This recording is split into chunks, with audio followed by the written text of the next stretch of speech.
didn't ask about the anthem, so always, have that, I guess, have one available for 3 minutes there if they decide to do that before this one. But usually here they do it before the girls' game because they got like 4 or 5 guys on the basketball team that are members of the band, so I think they like to do it before the girls' game.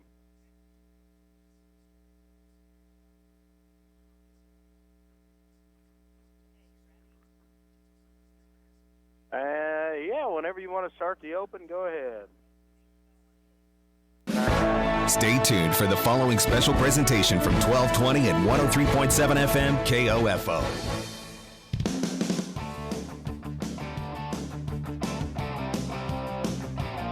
KOFO, your sports source for East Central Kansas, welcomes you to this Game of the Week basketball broadcast, heard exclusively online at KOFO.com. Tonight, the Central Heights Vikings host the Lyndon Tigers. Our Game of the Week basketball coverage is brought to you by Fusion Alley with Primetime Grill, Quality Structures Incorporated, Hinkle & Son Mortuary, Sutton's Jewelry, Advent Health Ottawa, and by Ottawa University, Kramer Pharmacy, the Ottawa Recreation Commission, Lamb Roberts Funeral Home, Kansas State Bank. Game of the Week coverage is also brought to you by Adamson Brothers Heating and Cooling, CarStar, the Ottawa Herald, Bank Midwest, and State Farm Insurance Agent Keith King. Now let's go courtside and join KOFO's Luke Queen for tonight's KOFO Game of the Week.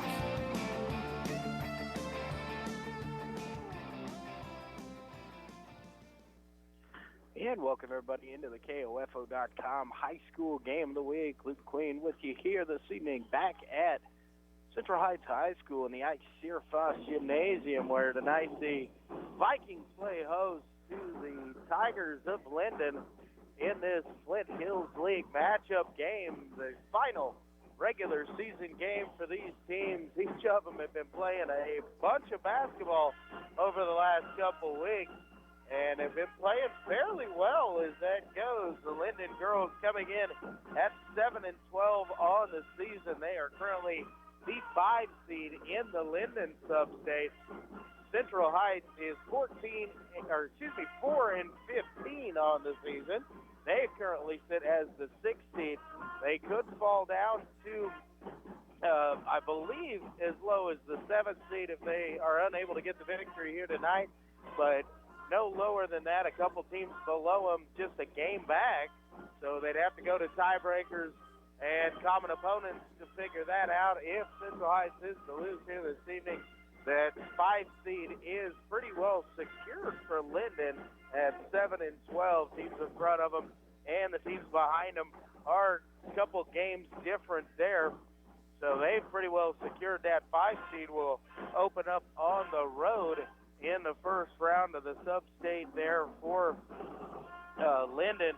They currently will be going to Mission Valley over at Eskridge, so not a long travel there for Lyndon, but they're going to face off against Mission Valley. Central Heights right now is looking down at facing Maranatha Christian Academy. They in Northern Heights are looking at that 2 seed out in first place right now. Wabaunsee, they are ranked highly in Class 2A, sitting atop of the current sub-state standings at 15-3. Again, Central Heights 4-15, Lyndon at 7-12. We're going to take our first timeout, a 60-second timeout. When we come back, we'll go through a little bit of the history between these two schools so far on the season. You're listening to the Viking pregame show here on the KOFO High School Game of the Week. I am Luke Queen for KOFO Sports.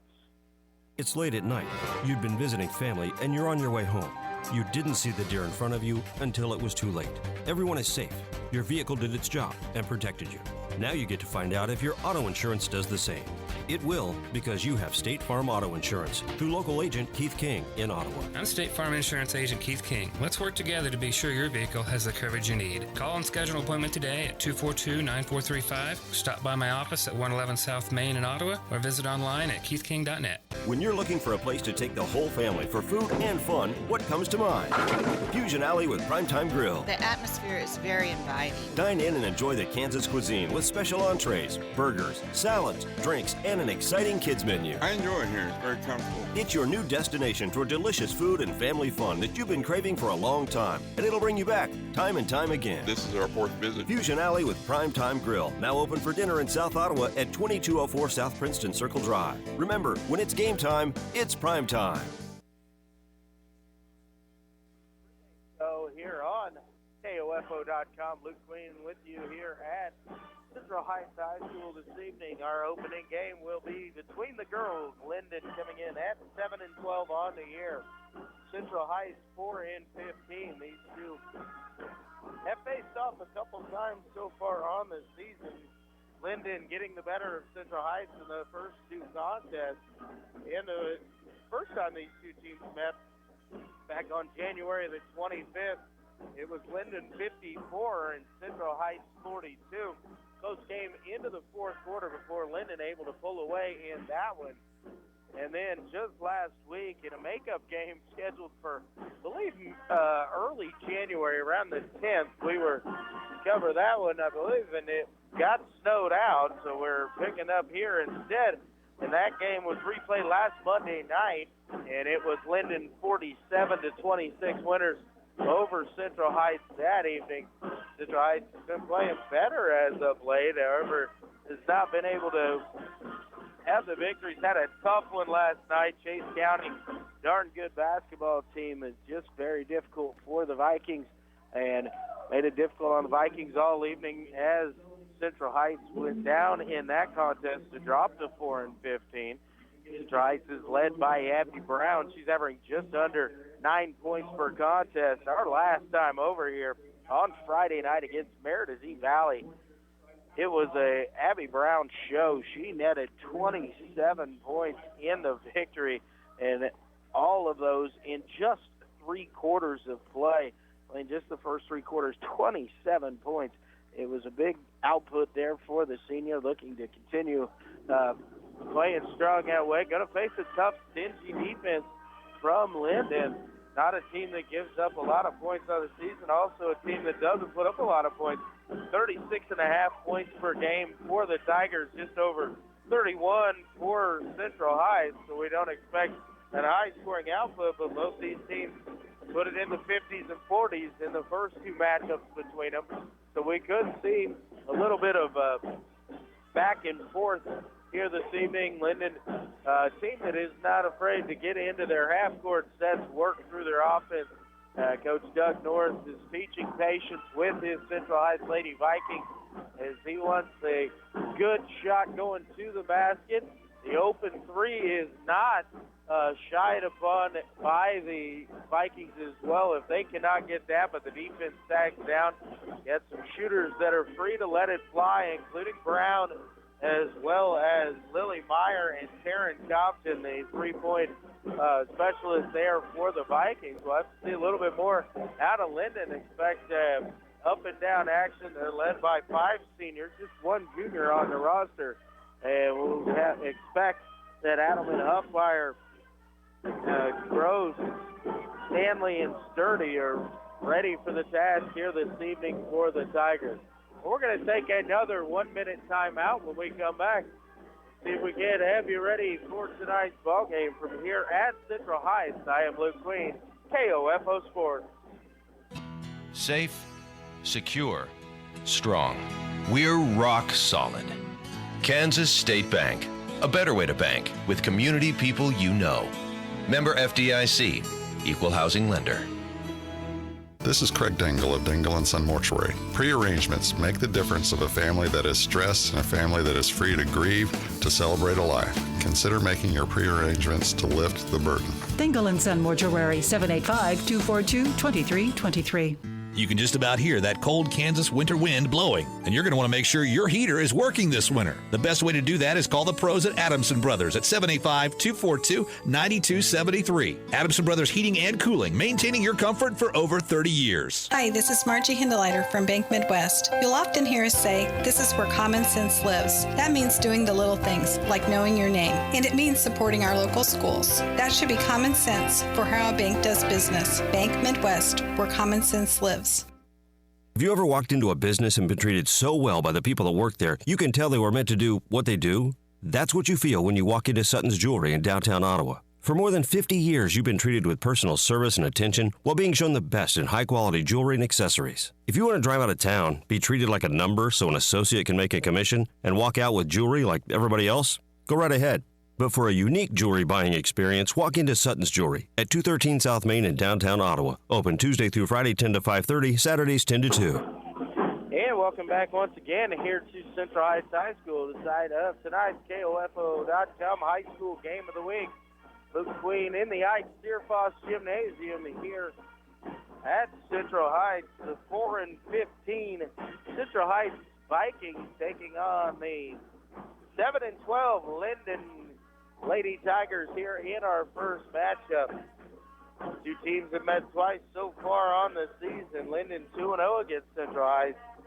Winners back in January 54-42, and then just last Monday 47-26.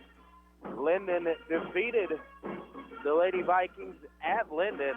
The return game here at Central Heights. These two teams at the kind of the midway to the bottom of the Flint Hills League, dominated by Northern Heights, Chase County.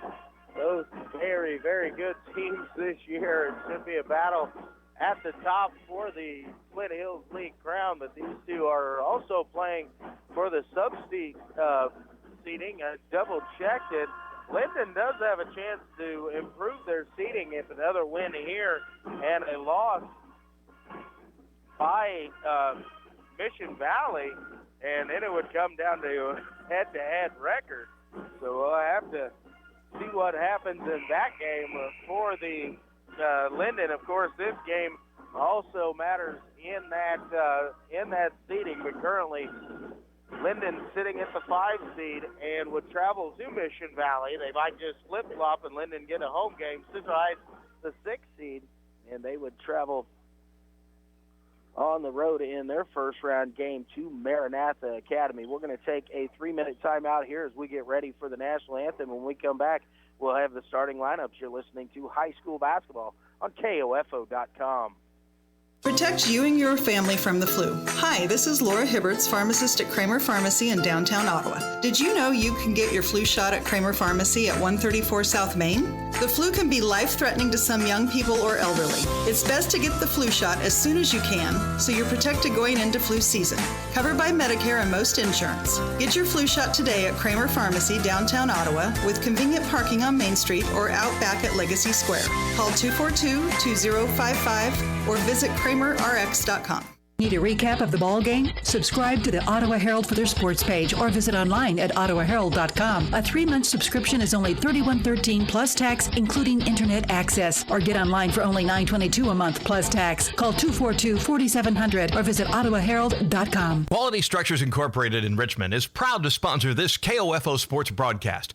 They know that experience matters on the field and when it comes to your building needs. Visit qualitystructures.com and put their years of experience in constructing post-frame buildings to work for you. It's never too late to become who you're supposed to be. However, sometimes you may need a little help. Ottawa University can get you there. Their faculty and staff are dedicated to preparing graduates for a lifetime of significance. With dozens of degree programs, including accounting, engineering, human services, and marketing, as well as graduate degrees in business administration and education, Ottawa University will prepare you for whatever or whoever you want to be. Don't wait. Get started today. Find out more by visiting online at ottawa.edu.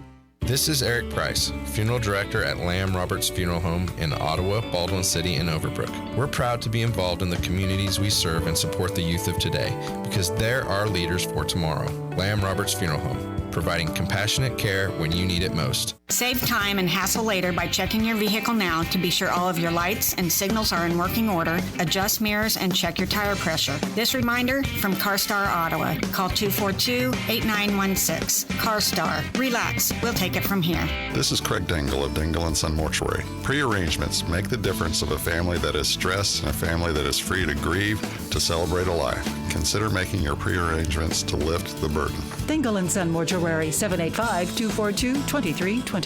Let's face it, auto insurance can be confusing. Do you know your comprehensive from your collision, your no-fault from liability, your premium from your deductible? After an accident is no time to find out that your definition of full coverage is actually different from what your policy says. Let local State Farm Insurance Agent Keith King explain auto insurance in terms you can understand. I'm State Farm Insurance Agent Keith King. Let's work together to be sure your vehicle has the coverage you need. Call and schedule an appointment today at 242-9435. Stop by my office at 111 South Main in Ottawa or visit online at keithking.net. Whether you're in the game or working around the house, injuries happen, but not all of them warrant a trip to the ER. For sprains, minor cuts, and less serious ailments, Advent Health Ottawa's Express Care Clinic can help. Open Monday through Friday, 8 a.m. to 6 p.m. Advent Health Ottawa, helping you feel whole. Visit adventhealthottawa.com. And welcome back here to Central Heights High School, where tonight Central Heights Lady Vikings will take on the Lyndon Lady Tigers here in a Frontier League or Flint Hills League matchup. Here they're just getting ready to go through the starting lineup. So as they announce those, I will get them to you. Central Heights 4-15 on the season. They are the 6th seed in next week's sub-state. They're taking on Lyndon 7-12, who is the 5 seed in the sub-state next week. So we expect a good battle between these two.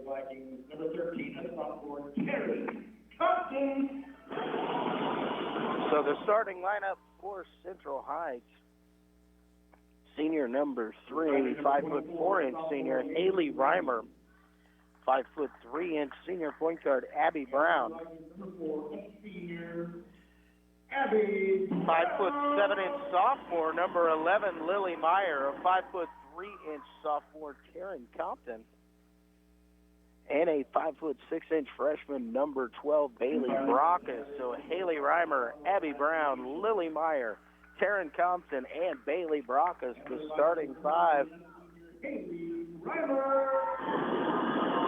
For Lyndon, 5'8" senior number 10 Tegan Sturdy, 5'3" junior number 13 Abigail Creaky, 5'11" senior number 15 Brooke Adelman, 5'5" freshman number 24 Aubrey Eddington, and a 5'6" sophomore number 25 Addison Easter. So Sturdy, Creaky, Adelman, Eddington, and Easter, the starters for the Lyndon Tigers. Again, it's Reimer, Brown, the two seniors, joined by Lily Meyer, Taryn Compton, and Bailey Brockus in the starting lineup for the Vikings. The team's getting their last-minute instructions here. It is senior night here at Central Heights. The two lone seniors on the Vikings roster, Haley Reimer and Abby Brown, and stalwarts on the varsity level in the program for the last couple of years. Great team leaders, hard workers. They get after it on the floor here. Lily Meyer and Adelman tip. Adelman wins the tip. Lyndon will start with possession here. Into the corner, Eddington. Get it down to Easter, back out to Eddington. Eddington drives middle, kicks far side. Shot on the way there from Sturdy, no good. Battle for the rebound. It's picked up by Bailey Brockus for Central Heights. She'll give it to Abby Brown, who will run the point guard here for the Vikings. Kicks it over left wing, Lily Meyer. Meyer looks out top, covered up there. Going back to her, she's got Compton. She kicks in the corner. Haley Reimer, 16-footer on the way, a little bit too strong, and the rebound brought down by Tegan Sturdy for Lyndon. Quickly up front comes Lyndon. Driving left wing is Eddington. She dumps off to Adelman, I believe, with that bucket there. It was blocked by the official on that jumper. Could not tell who that was. I'm going to believe believe it was Brooke Adelman with the bucket. Ball passed out top, and Taryn Compton unable to chase it down. It'll go out of bounds. It'll be a turnover on Central Heights. It'll give the ball back to Lyndon here at about midcourt. Ball into Creaky, running the point. She sends it over right side to Eddington. Now kicked out to Easter. Back to Eddington out top, dribbling to her right.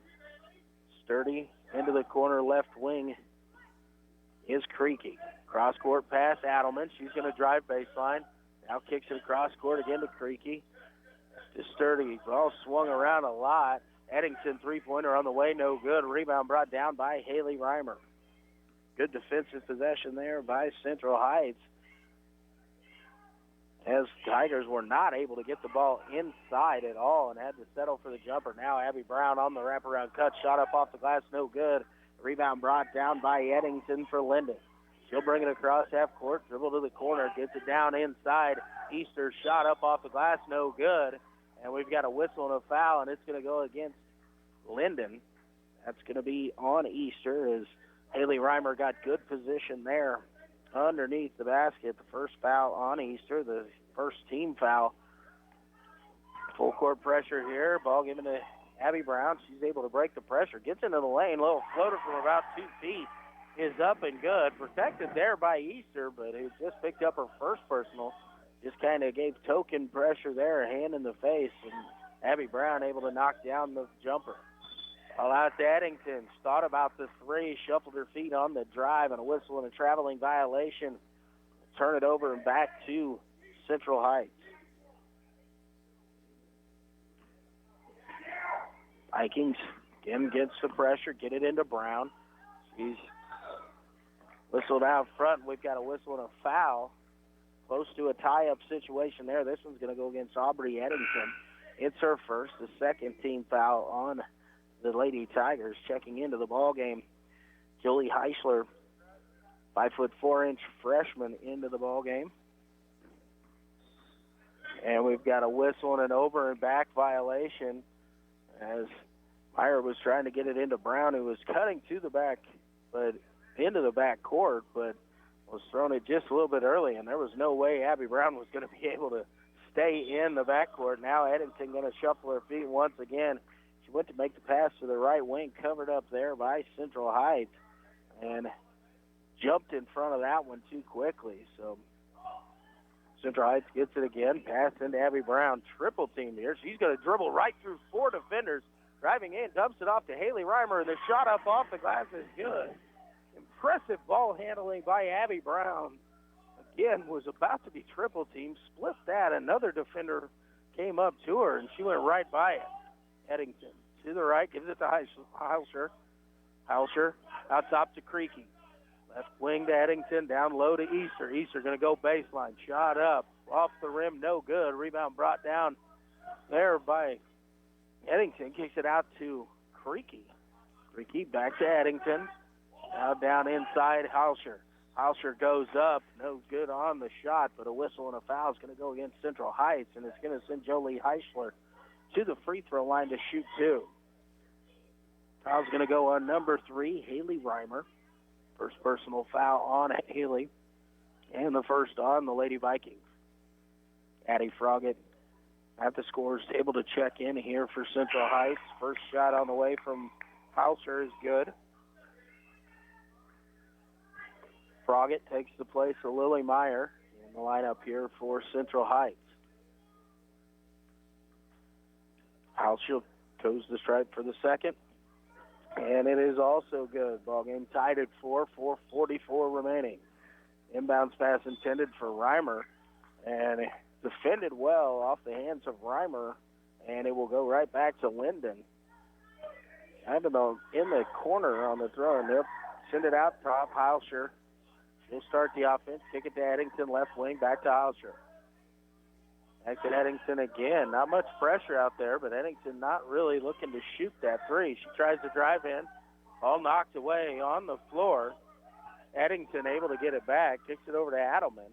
Back to Eddington. She's going to drive, pass down into Easter. Easter goes up, no good on the shot, but she'll be fouled and go to the free throw line to shoot two. I believe that's going to go on Haley Reimer again, and it is her second and the second team foul on the Vikings. So Easter at the line to shoot two. First free throw on the way, a little bit too strong, no good. Lily Meyer checks back into the ballgame. She's going to replace Reimer with the two personal fouls.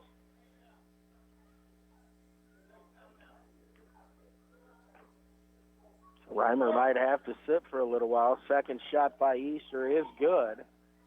In the full court pressure coming here. Ball into Froggett. Tries to get it up to Abby Brown. Knocked away there by Eddington. It'll go out of bounds, but stay with Central Heights. Vikings again going for inbounds, able to get it into Abby Brown. Brown picks up her dribble, gives it over to Lily Meyer, brings it across the timeline. Into the corner, Taryn Compton. Kicked out top, Abby Brown. She's going to drive, now kick to the wing. Bailey Brockus a look from three, just a little bit too short on that shot. A good look from Brockus, just left it right off the front rim, and the rebound comes down to Lyndon. Creaky drives, now the Tigers will swing it around the top of the key. Eddington, right wing with it. Kicks it over to Elsher. Now down to Easter. Easter trying to drive baseline. Stopped off there by Frogga. Kicks it back to Creaky. Step through. Shot up off the glass. Is up and good. Good shot there. And quickly, Central Heights breaks the press. And Abby Brown on the drive. Shot up off the glass is good. 7-6, 3:22 remaining here in quarter number one. Lyndon on top of Central Heights. Elsher back over to Eddington. She's going to drive, get it down to Easter in the block. Kick back out there as Froggett came over to cover that. Down into Elsher. Elsher shot blocked initially along the end line, and we're going to have a whistle and a tie up here. Back into the ball game is Sturdy for Lyndon, and Taylor Christian checking in for her first action for Central Heights. All passed into Addie Froggett. Froggett will get it back. Lily Meyer up to Bailey Brockus.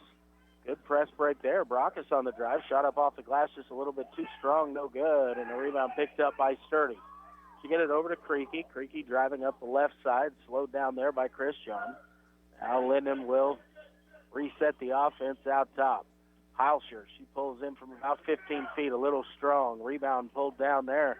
And now a pass, kick back out, deflected by Taylor Compton, but it fell into the hands of Lyndon. Heilscher again with it. Stops her dribble there, gets it to Sturdy. Sturdy on the drive, shot up off the glass, too strong. Rebound again down on the floor, and the Tigers able to come up with it. Adelman on the drive, and the basket will be good there, and she's going to go to the line to shoot one on the whistle and the foul on Central Heights. It's going to go on number 24. That's Addie Froggett, her first, the third team foul on the Lady Vikings. Abby Brown checks in. She'll replace Bailey Brockus. And in the back end of the lineup with two personal fouls, Haley Reimer. She'll take over for Taryn Compton.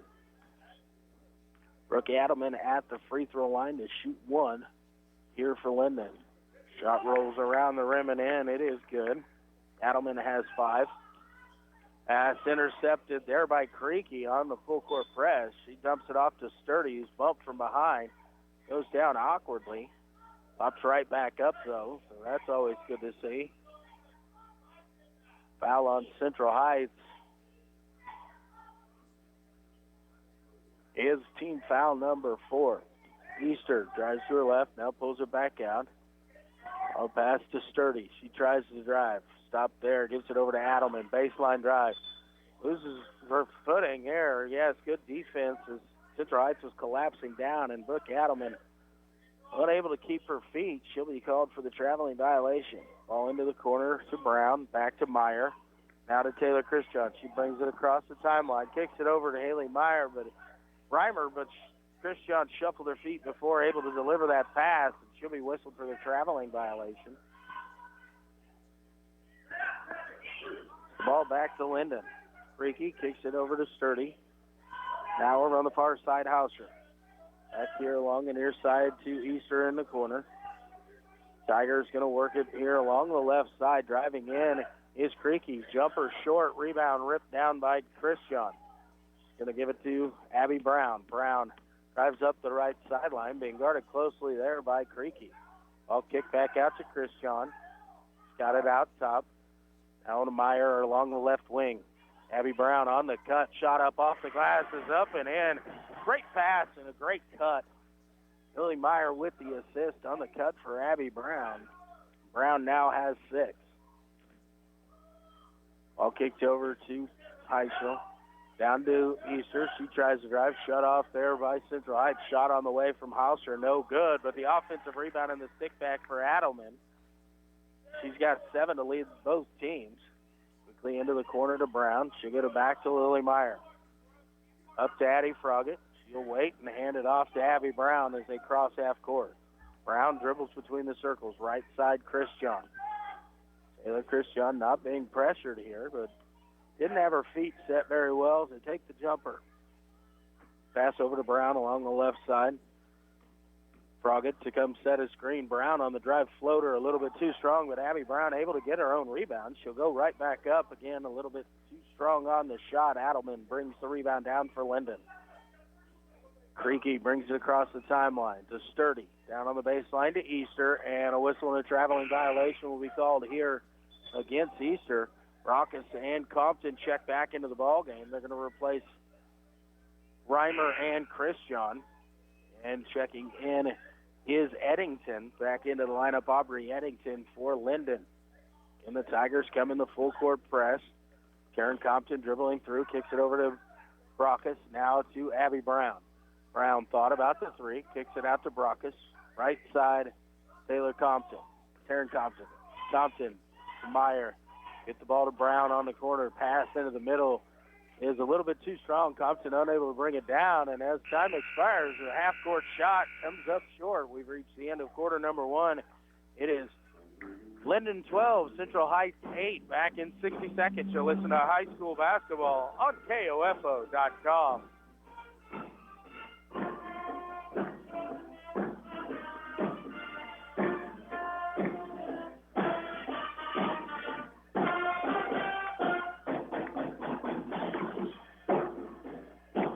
There's no doubt a cold Kansas winter is headed our way. Is your heater up to the challenge? Call the pros at Adamson Brothers to make sure. 785-242-9273. Adamson Brothers Heating and Cooling, maintaining your comfort for over 30 years. Need help with your taxes? Listen to Tax Tips, brought to you by Tax Time Tax Service every weekday morning during the 7 o'clock news on 1220 and 103.7 FM KOFO. I perform for our high school choir director, who taught me to breathe from the diaphragm and sing from the heart. Speech, debate, theater, music. The performing arts teach valuable life lessons that typically aren't taught in the classroom. They help high school students learn leadership skills that prepare them to enjoy more satisfying, productive lives. Hey, I've got a question for you. Who will you perform for?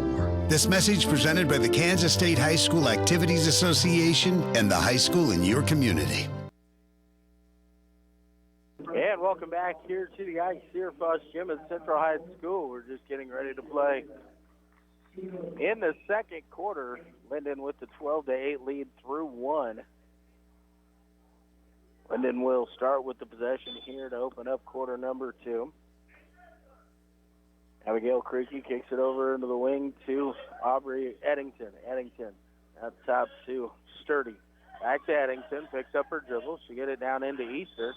Easter traveled before she made her move there. Started to make the move, didn't get the ball to the ground, shuffled those feet. Shilly called for the traveling violation. In the full court pressure comes out. Ball kicked into Taryn Compton. Picks up her dribble and throws it across court to Abby Brown. Good press break run here by Central Heights as the Vikings get to set up their offense here. Down inside pass intended for Brown. Deflected, knocked away. Creaky on a little bit of a run out here. Does not have numbers. Loses possession as she tries to slow up along the baseline. Picked up by Bailey Brockus. Brockus will hand off to Abby Brown. Brown will slow it down as she brings it across the timeline. Lily Meyer left wing, now to Bailey Brockus. Pass down, Abby Brown. Shot up, no good, but a whistle and a foul going to go here against Lyndon. We'll send Abby Brown to the free throw line to shoot 2.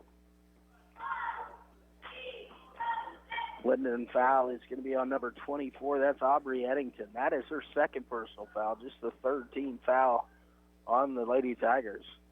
First free throw from Abby Brown rolls around the rim and off. No good. Brown, a 70% free throw shooter on this season. So that miss probably, everything plays out as it usually does. Usually her only miss of the evening.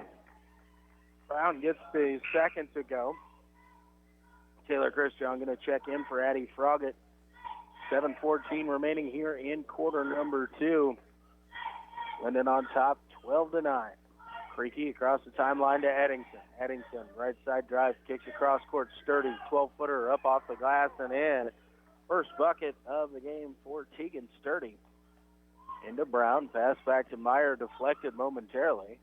Now Meyer gets it up court to Compton. Compton on the drive, and a whistle and a foul prior to the shot going to go here against Lyndon. See who that foul is on, and it is on Aubrey Eddington. That is her third personal foul, the fourth team foul. Hauscher back into the ball game. Lyndon with it underneath. Meyer kicks it out top to Abby Brown. Now Abby will back it off and reset the offense here for the Vikings. We're in the right wing to Reimer. Reimer covered up, gives it to Meyer. Meyer down to Brockus. She's going to try and drive baseline. Shot up, no good. But a whistle and a foul on the shot's going to send Bailey Brockus to the free throw line to shoot 2. Looks like this foul is going to be on Hauscher. It is her first and the 15th foul on the Tigers. Brockus at the line to shoot 2. First free throw a little bit short, no good.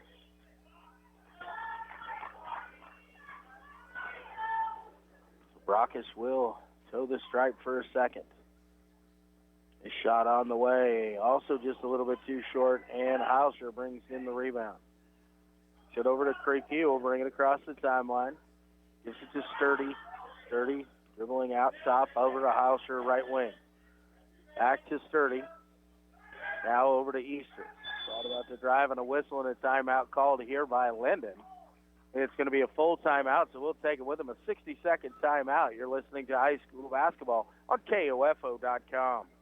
Hi, this is Margie Hindeleiter from Bank Midwest. You'll often hear us say, this is where common sense lives. That means doing the little things, like knowing your name. And it means supporting our local schools. That should be common sense for how a bank does business. Bank Midwest, where common sense lives. Mark your calendar now so you don't miss the 2020 KOFO Home Base Home and Garden Expo, coming March 7th and 8th at the ORC Goppert Building in Ottawa. For vendor booth information, email sales@kofo.com or call 785-242-1220. Need a recap of the ball game? Subscribe to the Ottawa Herald for their sports page or visit online at ottawaherald.com. A 3-month subscription is only $31.13 plus tax, including internet access. Or get online for only $9.22 a month plus tax. Call 242-4700 or visit ottawaherald.com. This week on the Sunday Morning Gospel Favorite Show, we have Pastor Thomas Woody and the Bible Teaches broadcast at 7:45. Pastor Ruben Esch and the Beacon of Truth at 9:30, and me, Dave Edwards, your host of the Sunday Morning Gospel Favorite Show from 7 to noon every Sunday on 1220 and 103.7 FM KOFO. And back here at Central Heights High School, 14-9, 6:19 remaining in the half. Lyndon on top. Tigers get the ball in, bring it around the top of the key. Sturdy left wing, back to Hauscher. Over to Sturdy at the elbow, down at the block. Easter goes up with the shot, no good. Rebound brought down by Sturdy.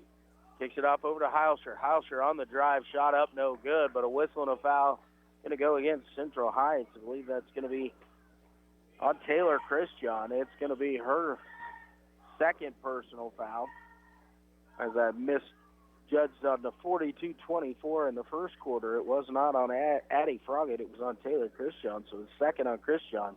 And Hauscher's first free throw is up around the rim and in. Nice shooter's touch there for Hauscher. 5'4" freshman Jolie Hauscher. Second free throw on the way. Again, rolls around and in. 4 points now for Hauscher, all from the free throw line. Meyer gets it into Reimer. Reimer trapped in the corner, dribbles out of it. Brings the ball down, trying to get it across, and she picked up her dribble as she went to make a pass, and it was covered up, and she shuffled her feet. So a turnover on Central Heights gives it back to Lyndon underneath their own basket once again.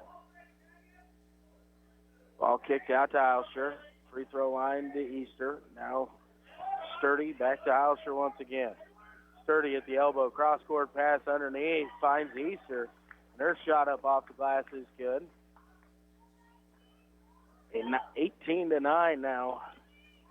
Lyndon on top. Reimer with it. Double team. She'll pick it up. Get it to Lily Meyer. Meyer tries cross-court pass. Has Brock as she goes up. Contact there. No call. And Lyndon will come away with it. Freaky brings it across the timeline. Now pulls it up. We'll bring it back out to Heilscher. Sturdy left side. Back to Heilscher on the right elbow. She'll drive. Shot up. No good. Battle for the rebound. Last touch by Lyndon as it'll go out of bounds. We'll be back over to the Vikings.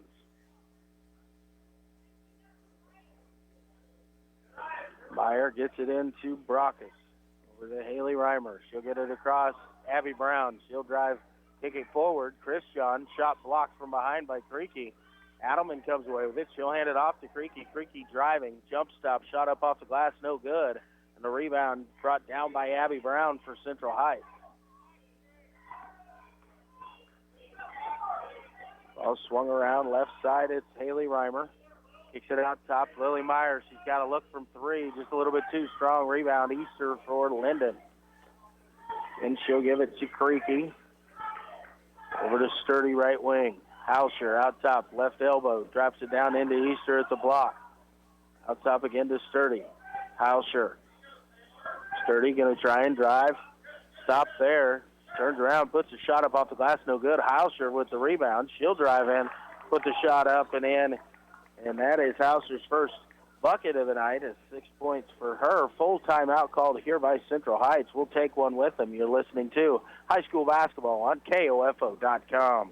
This is Casey Brady, Director of Communications for Franklin County with your Franklin County reminders. Car tags and tax renewals are due in the month of February for residents with last names that begin with the letter A. Heavy truck and trailer registrations are also due this month. Commercial vehicle renewals are due March 1st. Tangible personal property tax assessment forms are due to the county appraiser no later than March 15th. Again, this is Casey Brady with Franklin County wishing you a fantastic day.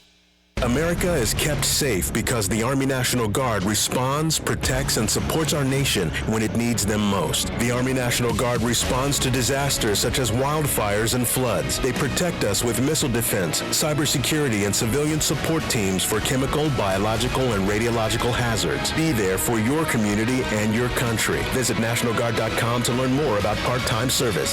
Sponsored by the Kansas Army National Guard. Aired by the Kansas Association of Broadcasters and this station. And welcome back here to Central Heights High School. We have 4:18 remaining in the first half here of the girls' contest. It is Lyndon 20 and Central Heights 9. Viking basketball about 94 feet from their basket. Pass intended in for Abby Brown. Deflected off the hands of Brown, and it will go out of bounds, so it'll go back over to Lyndon. The Tigers' full court press has caused a little bit of issues. Pass directly into Adelman. Her shot up, rolls around, no good. She gets the offensive rebound, and the foul will be called on Central Heights on the floor. Brooke Adelman just able to stand in there and accept that pass. A little bit too easy there. Foul's going to go on Addie Froggatt, her second 16 foul on the Lady Vikings. Into Creaky. Creaky started her move a little bit too quickly, and a whistle and traveling violation called here, so they'll get it right back to Central Heights. Pass into Abby Brown. Brown quickly ahead to Froggatt. Froggatt cross court to Brockus. She'll drive in. Kicks it out. Taryn Compton, a good look from three on the way. Just a little bit too strong. And Abby Brown able to chase down the long rebound. Reimer out top. Kicks it to Brockus, right wing. Back out to Compton. Fumbled just momentarily. Able to pick it back up. Gets it over to Brockus. Brockus driving baseline. Gets it into Abby Brown. Shot up, no good. Reimer with the rebound, and she'll put it up and in. Second bucket of the night for Haley Reimer. She's now got 4. Trims the lead down to 9 at 20-11. Freaky over to Sturdy on the right wing. Down to Easter. Cross court over to Hauscher. Now down to Adelman. Kick back out top.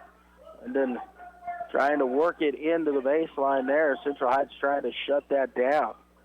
Sturdy, cross-court, Hauscher. She'll drive to the baseline. Now kick it back out top to Creaky. Over to Sturdy, 15-footer, a little bit too strong. Battle for the rebound. One there by Brooke Adelman. Shot up off the glass is in. Adelman now with 9. And the lead back out to 11. Reimer gets it to Froggatt as she crosses half court. Cross court to Brockus. Brockus with a look from 3 up.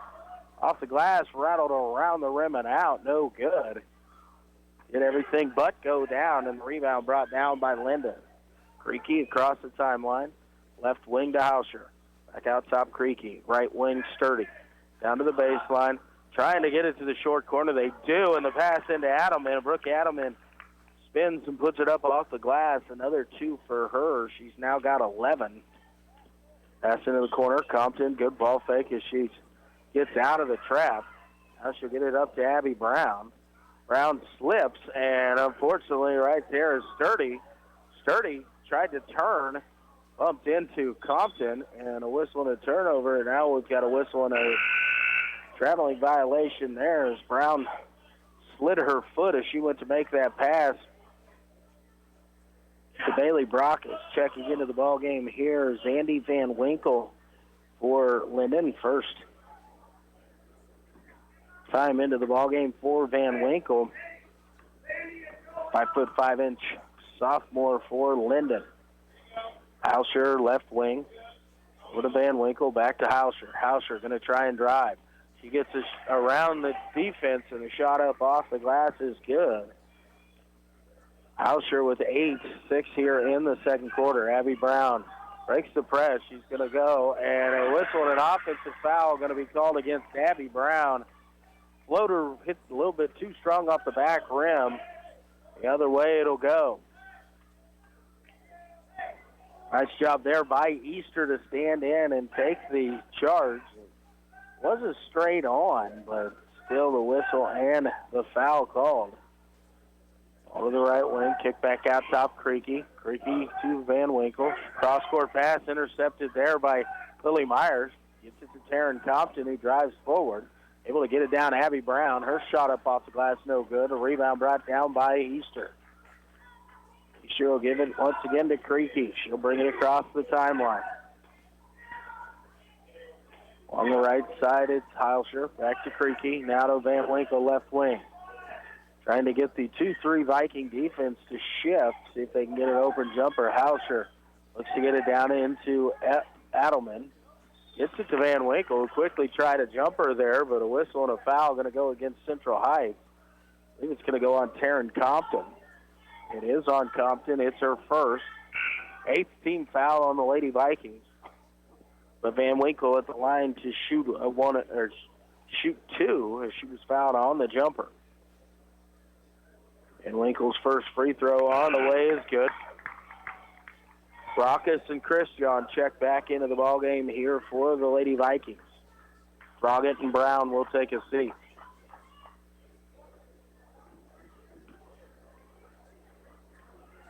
So Van Winkle toes the stripe for a second. Shot on the way. This one off to the left side. And no good. Will go out of bounds. It'll be a turnover to Central Heights. Lily Meyer figures it in to Taryn Compton. Compton back to Meyer. She'll use the dribble. Now come forward to Brockus. Brockus tries to get it inside to Christian. Knocked away and picked it up by Creaky. Creaky quickly going the other way. She's driving down the lane. And we've got a whistle and a foul as Creaky went up there. She's going to go to the line to shoot 2. And the officials come together. A couple Vikings players in the area. So see who they had the foul on. Again, it is Taryn Compton trying to get back, knock that away. It's the 9th team foul on the Vikings, the 2nd on Compton. Creaky's first free throw on the way is good.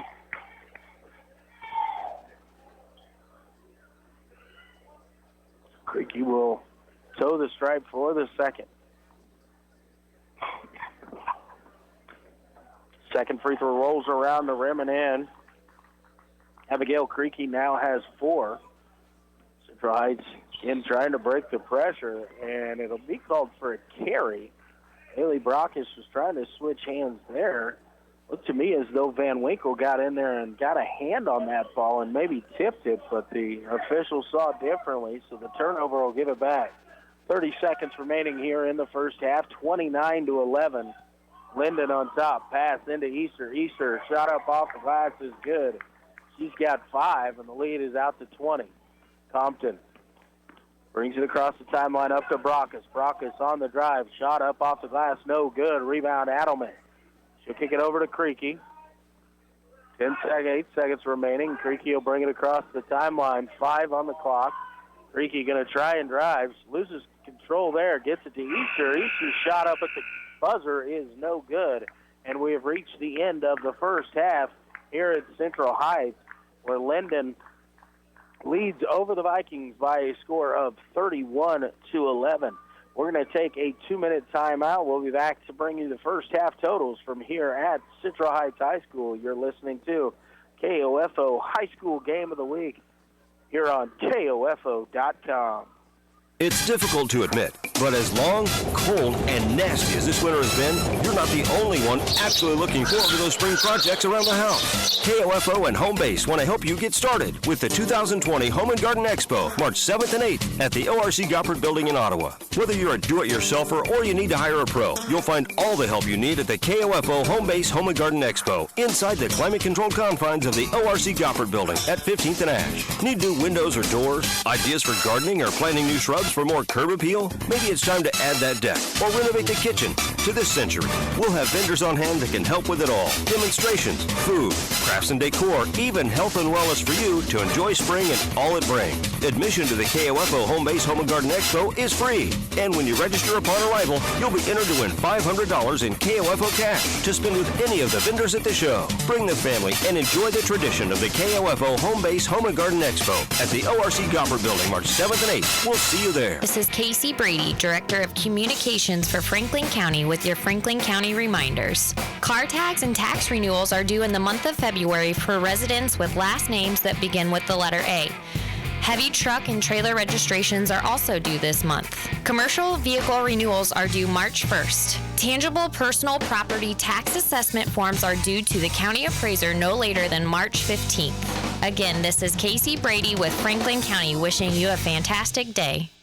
America is kept safe because the Army National Guard responds, protects, and supports our nation when it needs them most. The Army National Guard responds to disasters such as wildfires and floods. They protect us with missile defense, cybersecurity, and civilian support teams for chemical, biological, and radiological hazards. Be there for your community and your country. Visit NationalGuard.com to learn more about part-time service. Sponsored by the Kansas Army National Guard. Aired by the Kansas Association of Broadcasters and this station. And welcome back here to Heights Sierra Gymnasium at Central Heights High School, where we have reached halftime here in the girls' contest. Lyndon with a big second quarter, outscoring the Vikings 19-3 to extend the lead out to 20. Here at the half, it is Lyndon 31 and Central Heights 11. It was 12-8 after one quarter of play, but the Vikings had a lot of trouble with the Lyndon pressure in the second quarter.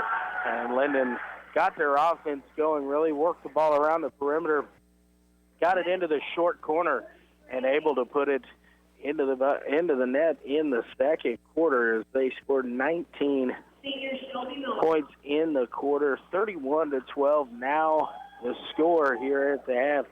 Vikings, only 2 players have scored here for Central Heights. Abby Brown leads the way. She's got 7 first-half points, and Haley Reimer has 4. The 2 senior players for Central Heights, the only 2 to put the ball in the hole so far for Central Heights. Lyndon is led by Brooke Adelman. She's got 11 on the evening so far, 8 points for Jolie Heilscher, 5 points for Addison Easter, 4 points for Abigail Creaky, 2 points for Tegan Sturdy, and 1 point for Sandy Van Winkle. But it has been all Lyndon here in the first half as they lead over Central Heights by a score of 31-11. We're going to take another 2-minute timeout. We'll be back with a little bit more from here at Central Heights High School at halftime of the girls' game, Lyndon 31 and Central Heights 11. You're listening to the High School Game of the Week here on KOFO.com. Protect you and your family from the flu. Hi, this is Laura Hibberts, pharmacist at Kramer Pharmacy in downtown Ottawa. Did you know you can get your flu shot at Kramer Pharmacy at 134 South Main? The flu can be life-threatening to some young people or elderly. It's best to get the flu shot as soon as you can. Covered by Medicare and most insurance. Get your flu shot today at Kramer Pharmacy, downtown Ottawa, with convenient parking on Main Street or out back at Legacy Square. Call 242-2055 or visit kramerrx.com. What is radon? Home exposure to radon gas is the leading cause of lung cancer death in the United States for non-smokers. In Kansas, 1 in 4 homes will test at or above the EPA action level. The Surgeon General recommends all homes be tested and fixed if necessary. Visit kansasradonprogram.org for more information. Test, fix, save a life. This message brought to you by the Kansas Radon Program, the Kansas Association of Broadcasters, and this station. When you have an emergency, who do you call? 911.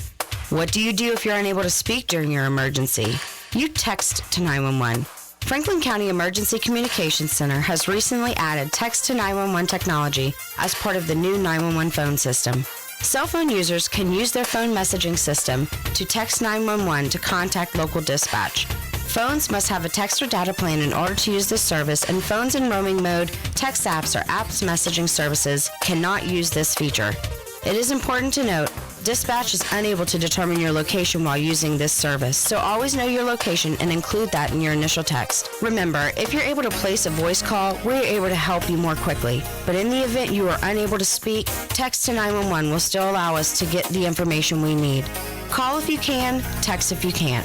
For more information, go to kansas911.org or 911.gov. This message has been brought to you by the Franklin County Emergency Communications Center and KOFO. It's difficult to admit, but as long, cold, and nasty as this winter has been, you're not the only one actually looking forward to those spring projects around the house. KOFO and Home Base want to help you get started with the 2020 Home and Garden Expo, March 7th and 8th at the ORC Goppert Building in Ottawa. Whether you're a do-it-yourselfer or you need to hire a pro, you'll find all the help you need at the KOFO Home Base Home and Garden Expo inside the climate-controlled confines of the ORC Goppert Building at 15th and Ash. Need new windows or doors? Ideas for gardening or planting new shrubs for more curb appeal? Maybe it's time to add that deck or renovate the kitchen. To this century, we'll have vendors on hand that can help with it all. Demonstrations, food, crafts and decor, even health and wellness for you to enjoy spring and all it brings. Admission to the KOFO Home Base Home and Garden Expo is free. And when you register upon arrival, you'll be entered to win $500 in KOFO cash to spend with any of the vendors at the show. Bring the family and enjoy the tradition of the KOFO Home Base Home and Garden Expo at the ORC Goppert Building, March 7th and 8th. We'll see you there. And welcome back here to Central Heights High School. We're still at halftime here of the girls' varsity contest. We're at halftime. It is Lyndon 31 and Central Heights 11. They're having a little bit of a young cheer and dance clinic out on the floor here, so we haven't even gotten the clock running yet here at Central Heights at halftime. A little bit of an extended halftime break here this evening. It is senior night here at Central Heights. Couple seniors on the Central Heights Lady Viking basketball team, Haley Reimer and Abby Brown, both multiple-year starters here for the Vikings and Coach Doug North over the past few years. Have really meant a lot to this program. They are hard workers, very, very good kids, and Doug North has nothing but the best things to say about both of them as not only basketball players, but as people, as they both are very good leaders. They lead by example in practice and in the classroom, and will be deserving of the recognition they receive here this evening. In the first half, I know Central Heights has struggled to score the basketball. It was 19-3 Lyndon in the second quarter, outscoring Central Heights in the second quarter there. It was just 12-8 after one quarter of play, but that pressure defense from Lyndon really made it difficult on Central Heights in the second quarter. Brown led the way for the Lady Vikings. She had 7 first-half points. Reimer added the other 4 for Central Heights. Leading the way for Lyndon, senior Brooke Adelman, 5-foot 11-inch post. She had 11, including 7 in the first quarter. Julie Hauscher, she put in 8 in the first half, 6 of those coming in that big second quarter. 5 points for Addison Easter, 4 of those in the second quarter for Lyndon. 4 points for Abigail Creaky. 2 points for Tegan Sturdy, and 1 point for Zandy Van Winkle. But it has been all Lyndon here, especially in the second quarter, as they really pushed that lead out here this evening. It was just a 4-point game after 1 quarter, but a 20-point game here at the half. They continue to have some cheer and dance routines being performed out here by the young future Viking girls.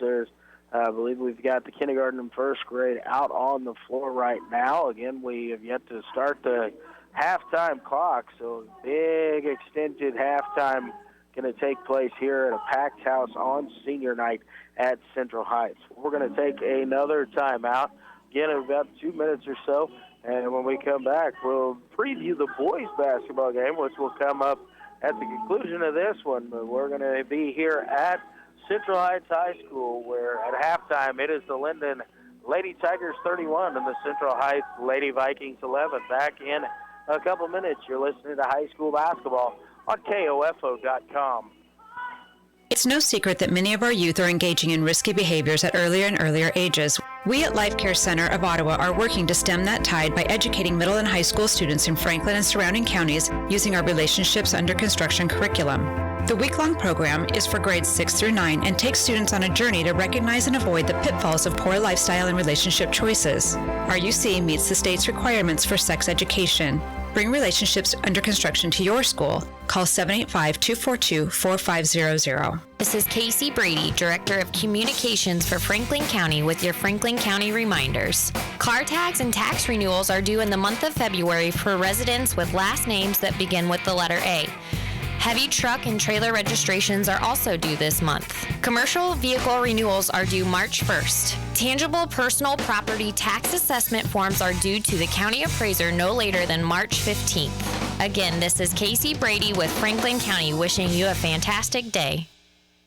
Good news! The deadline to travel with the KOFO Travel Club to the Downstream Casino in Quapaw, Oklahoma has been extended. Round-trip motor coach travel, 1 night of luxury accommodations, 3 great meals, and $15 in gaming cash, all for just $135 per person. Jackpot! Departing Ottawa March 4th at 8:30 in the morning, returning the evening of March 5th. Booking deadline is now Tuesday, February 25th. Call now so you're guaranteed a spot. 785-242-2212. That's 785-242-2212. The KOFO Travel Club, formerly known as the People's Bank 50-Plus Travel Club. Only now, there's no age restriction. Anyone can participate. Come join the adventure. Come enjoy the fun with the KOFO Travel Club from KOFO 1220 and 103.7 FM. And back here again at Central Heights High School inside the Ike Searfoss Gymnasium at halftime of the girls' contest. Lyndon leading over Central Heights by a score of 31-11. Coming in tonight, it was the 4-15 Central Heights Lady Vikings taking on the 7-12 Lyndon girls. Central Heights going into the Lyndon sub-state next week as the 6th seed. Lyndon as the 5 seed as it currently sits. Lyndon with the win, and a loss by Mission Valley could flip-flop them into the 4 seed spot where they could host a opening round game against Mission Valley. But we'll just have to see the results of the Mission Valley game as well. Central Heights, if they were to win, would guarantee them that 6th seed. A loss and a win by Olathe Christian could actually push them down Olathe Christian or Kansas City Christian. Both teams currently at 3-16, but it would have to go to a tiebreaker at that point. Even with the loss and a win by one of those two schools, it would come down to a tiebreaker situation for the seeding. But as it sits right now, Central Heights would go on the road no matter what, and right now they would face off with Maranatha Christian Academy if Sub-State were to start today.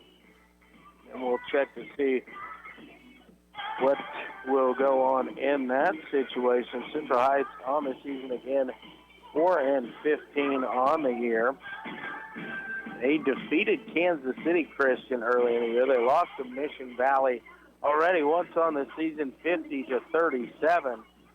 Yet to play Maranatha Academy, so I am unsure how they did there. But right now they are scheduled to play Maranatha Christian in the opening round of the Sub-State over at Lyndon. Again, we're honoring the Vikings seniors this evening. The two seniors for the Lady Vikings are Haley Reimer and Abby Brown, each with a couple buckets here in the first half. 7 points for Brown, 4 points for Reimer. But it has been the Lyndon defense that has really pushed it here this evening, especially in quarter number 2, outscoring the Vikings 19-3 in the second quarter. We'll look ahead to the boys contest that will come up later on this evening. Central Heights at 8-11 on the year. They were defeated by Lyndon last week by 4 points at Lyndon, just 49-45. So not a large discrepancy between the two by any report. Maybe here the boys can get some revenge. Lyndon 16-3 on the season. A very good Lyndon team will maybe had a tough time with the Viking defense last week. We'll have to see what's going on in that Sub-State. Real quick as I flip over to get to that Sub-State, both these teams, it is a very tough Sub-State. They actually have 9 teams in the Sub-State. Bishop Seabury, sitting as the number 1 ranked team in Class 2A, is in the Sub-State. They are 16-2. Lyndon at 16-3, trying to hang on to that 2 seed. Northern Heights at 16-3. Mission Valley, the 4 seed at 13-6. 5 seed right now, Maranatha Christian, they are 9-9. Wabaunsee at 8-10, and Central Heights at 8-11. So just percentage points away, Central Heights and Wabaunsee. Central Heights currently sits as the 7 seed, which means that they would actually face Lyndon on the road again next week. So these teams will play 3 times in 3 weeks, which doesn't happen all that often in high school basketball. But when you have a group that kind of goes through some snow dates and different things like that, it will really kind of bunch these games together. These 2 teams made up a game that they lost back on January the 10th when they played last Monday evening. And then again here this evening in an originally scheduled game for tonight. And they could possibly play again next week against Central Heights boys 11-8 or 8-11, depending on the results of Wabaunsee and even Maranatha Christian. Central Heights could actually move itself up into the 5 seed if Maranatha drops 2 in a row and Wabaunsee loses a couple. So it'll be a good ball game expected in the boys contest, as 8-11 Central Heights will host 16-3 Lyndon. Well, we're going to take our final timeout of the half. It'll be another 2-minute timeout. When we come back, we'll be ready for action in the second half of our girls varsity contest from here at Central Heights High School. You're listening to the High School Game of the Week on KOFO.com. This is Eric Price, Funeral Director at Lamb Roberts Funeral Home in Ottawa, Baldwin City, and Overbrook. We're proud to be involved in the communities we serve and support the youth of today because they're our leaders for tomorrow. Lamb Roberts Funeral Home, providing compassionate care when you need it most. Been putting off your taxes? Get help. Listen to Tax Tips, brought to you by Tax Time Tax Service every weekday morning during the 7 o'clock news on 1220 and 103.7 FM KOFO. Who do I play high school softball for? I play for my mom and dad who've never missed a game. Whether they're playing for their teammates, their classmates, or their community, high school student athletes in Kansas learn important lessons they'll use for the rest of their lives, like respect for the rules and the value of hard work and sacrifice. This message presented by the Kansas State High School Activities Association and the Kansas Interscholastic Athletic Administrators Association. Good news! The deadline to travel with the KOFO Travel Club to the Downstream Casino in Quapaw, Oklahoma has been extended. Round-trip motor coach travel, one night of luxury accommodations, 3 great meals, and $15 in gaming cash, all for just $135 per person. Jackpot! Departing Ottawa March 4th at 8:30 in the morning, returning the evening of March 5th. Booking deadline is now Tuesday, February 25th. Call now so you're guaranteed a spot. 785-242-2212. That's 785-242-2212. The KOFO Travel Club, formerly known as the People's Bank 50 Plus Travel Club. Only now, there's no age restriction. Anyone can participate. Come join the adventure. Come enjoy the fun with the KOFO Travel Club from KOFO 1220 and 103.7 FM. And welcome back here to Central Heights High School. We're just about to get underway in the second half of the girls' contest.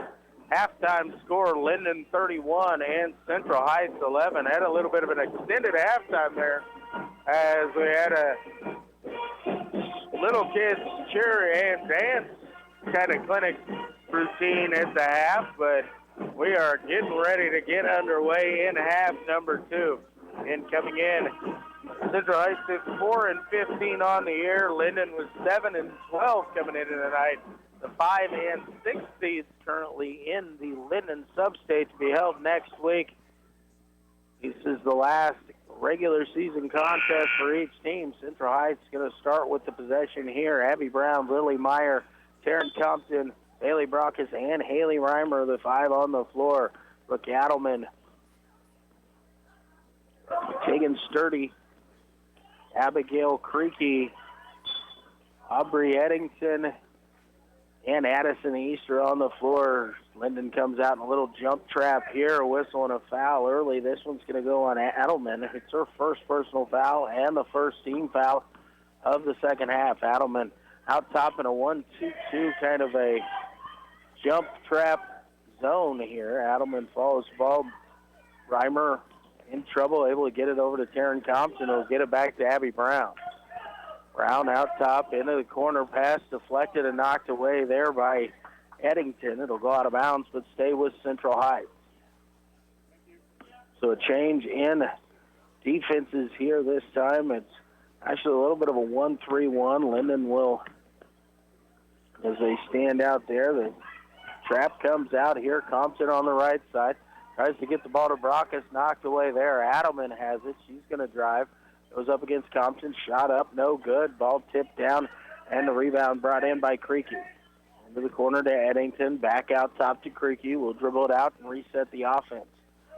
Sturdy along the left wing, and Tigers are going to try and work it around. They find Sturdy, 6-footer on the way from the middle of the lane. It is up, and it is good.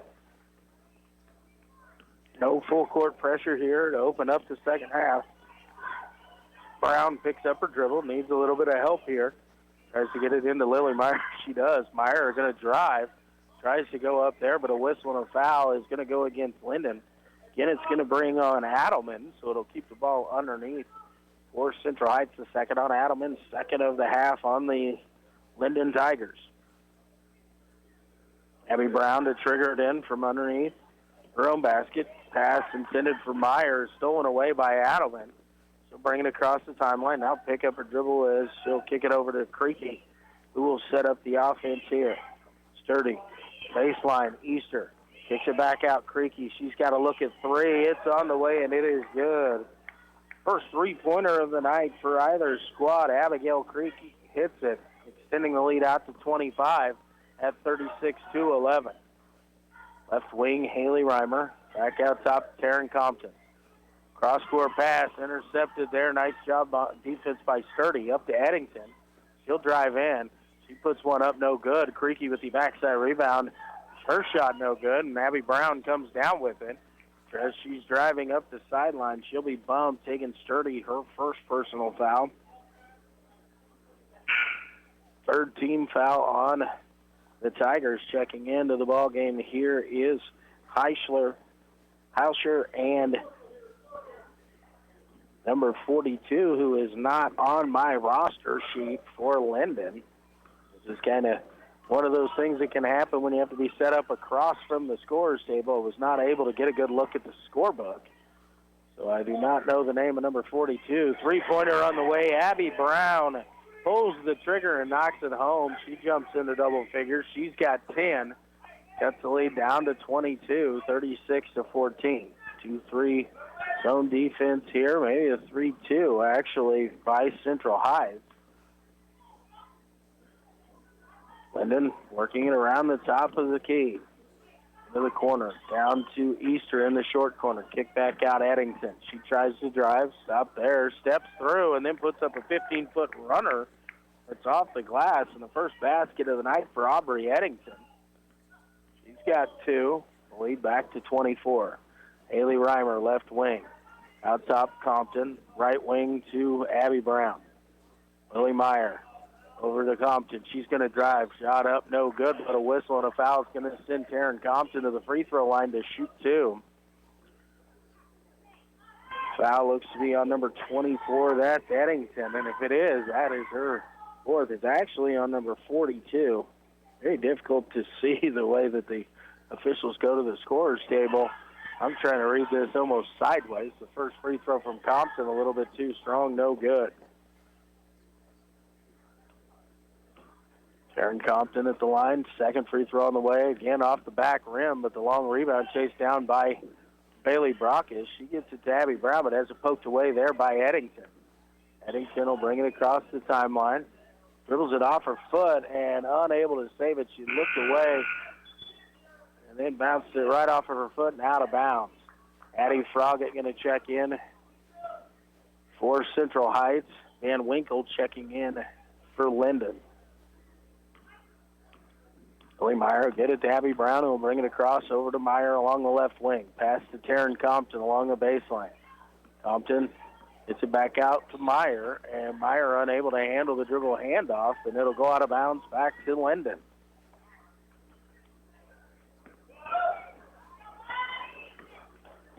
Hauscher across the timeline, out between the circles. Left wing, Van Winkle. Back to Hauscher. Now Eddington. She'll drive in. She's going to go up. Shot partially blocked there. No good. Rebound brought down by Haley Reimer, and a whistle and an alternate possession. Keeps it underneath with Lyndon. Eddington to trigger it in here for the Tigers. Pass backside. Underneath, knocked away. It'll stay with Lyndon once again. And 42 was attempting to take that shot and had it knocked away. Again, Eddington to trigger it in.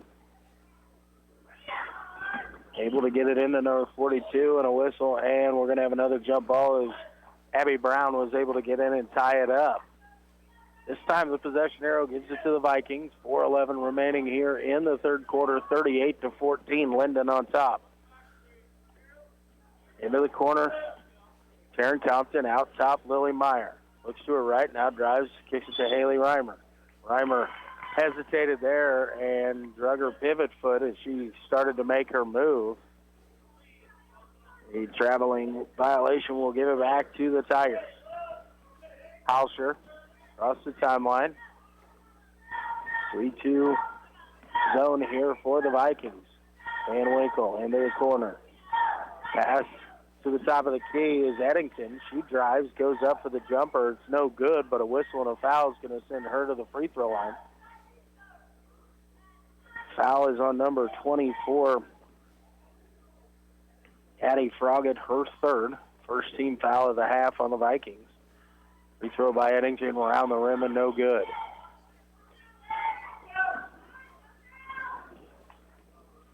Eddington toes the stripe for the second. Shot on the way. This one is good. Eddington has 3 points, all here in the third quarter. Lead to 25 at 39-14. Brown drives, splits a couple defenders, a whistle, and a foul is going to be called here against Lyndon. This one is on Eddington, and so that will be her fourth, the fifth team foul. Central Heights with it underneath their own basket. Ball into Compton in the right corner. She'll dribble it out, get it to Froggatt. Look for the back cut there from Brown. It wasn't there, so she'll give it off to Haley Reimer. Reimer drives, has a look at a 12-footer from the middle of the lane. Shot up off the glass is good. Haley Reimer now has 6. Lead again down to 23. 3:15 remaining in quarter number 3. Creaky back into the ball game. Brings it across the timeline over to Hauscher. Pass inside, looking for Van Winkle. Stolen away there nicely by Lily Meyer. Driving forward, she's going to get it to Taryn Compton. Pulled it back out, gets it to Haley Reimer. Three-pointer on the way, no good. And the rebound is taken there by Easter. And then a quick whistle as Taryn Compton reached in trying to cause the jump ball there. But the foul will go against Compton. It's her third. Second team foul of the half on Central Heights. Rick Adelman checks back into the ballgame as she replaces Addison Easter. Creaky across the timeline again. Dribbling out between the circles, right side Van Winkle. And guarded there by Abby Brown. Brings it back out, hands it off to Creaky. Over to the left side to Hauscher. Hauscher back out top to Creaky. Lyndon being very patient. Creaky looking to the high post. She tosses it up high. Brooke Adelman uses her size there. Kick back out. Creaky's three on the way, no good. And the rebound brought down by Haley Reimer. Give it over to Lily Meyer, who will bring it across the timeline. Meyer out top. Kicks to the left wing to Reimer. Reimer tries to drive, and a reach-in foul going to be called here on Van Winkle. It's going to be the first on Van Winkle, the sixth team foul of the half on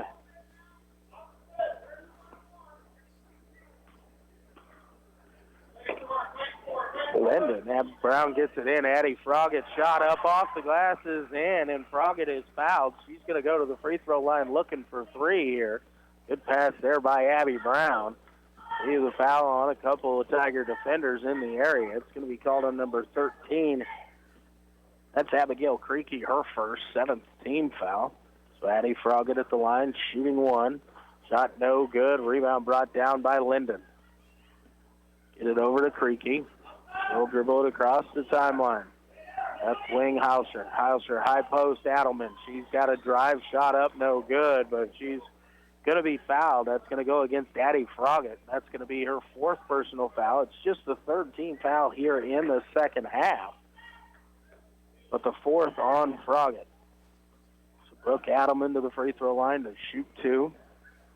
First free throw on the way, rolls around the rim and in. First point of the second half here for Adelman. Checking in is Taylor Christian. She's going to replace Addie Froggatt. So Adelman now has 12, looking for point number 13 on the evening. The lead, 22. And the second one no good. Christian brings down the rebound. We've got a whistle and a tie up here. Is Lyndon able to get a hand in there before Christian could corral that to herself? So possession arrow gives it to Lyndon. Van Winkle sends it out top. Hauscher's there. Gives it over to Creaky along the right wing. Creaky in the corner to Adelman. Looks cross court. Now gives it back to Creaky. Picks up her dribble. Back to Adelman once again. Cross court this time Hauscher. Down to Van Winkle. Into the short corner. Out to Adelman. She's going to go pass over to Creaky. Shot up off the glass. No good. Brooke Adelman, the offensive rebound and the stick back. Push the lead back to 24, 42 to 18. Abby Brown with it out top, right wing. Cross court, Chris John looking for the cut there. Has Abby Brown on a wraparound. A shot partially blocked as Brown put it up off the glass. No good, and the rebound brought down by Lyndon. Tigers moving around and get it to Adelman. She's going to step into the lane, put it up off the glass, rouse around the rim, no good. But Adelman gets position and gets the offensive rebound and the stick back. Brooke Adelman, she's got 16 to lead all scorers here this evening. Abby Brown to Lily Meyer, now to Haley Reimer. Reimer back to Taryn Compton. She's got to look straight on from three, a little bit too short. Offensive rebound there. Abby Brown, she goes up, and a whistle and a foul is going to send Abby Brown to the free throw line to shoot two. Foul here is on Creaky. It's her second and the eighth team foul of the half on the Tigers. Abby Brown's first free throw on the way is good. Sturdy and Easter check back in. They'll replace Adelman and Creaky. Brown chose the stripe for her second. Shot on the way. Another pure. Nothing but the bottom of the net there. Abby Brown has 12. Lily Meyer will check out. Bailey Brock is back into the ball game as Central Heights will now try and pick up the pressure here with a little full court man-to-man. Now it'll be a trapping defense. It's back to Hauscher. She'll get it up to Easter at half court. Now back to Hauscher as it crosses the timeline. Lyndon works it around. Down to Easter at the block. Shot up, no good. Battle for the rebound is taken away by Haley Reimer. She'll get it over to Abby Brown. 7 seconds remaining. She tries to go quickly into the corner looking for Taryn Compton. With 4.9, the ball is knocked out of bounds by Lyndon. So it'll be Central Heights sideline inbounds here. Try and set up a special play. Get it into Brown, back to Compton. Compton, three-pointer on the way, a little bit too strong. And Taryn Compton tries to run it down, but the time expires at the end of quarter number 3. It is Lyndon 44 and Central Heights 20. Back in 60 seconds, you're listening to high school basketball on KOFO.com. It's late at night. You've been visiting family and you're on your way home. You didn't see the deer in front of you until it was too late. Everyone is safe. Your vehicle did its job and protected you. Now you get to find out if your auto insurance does the same.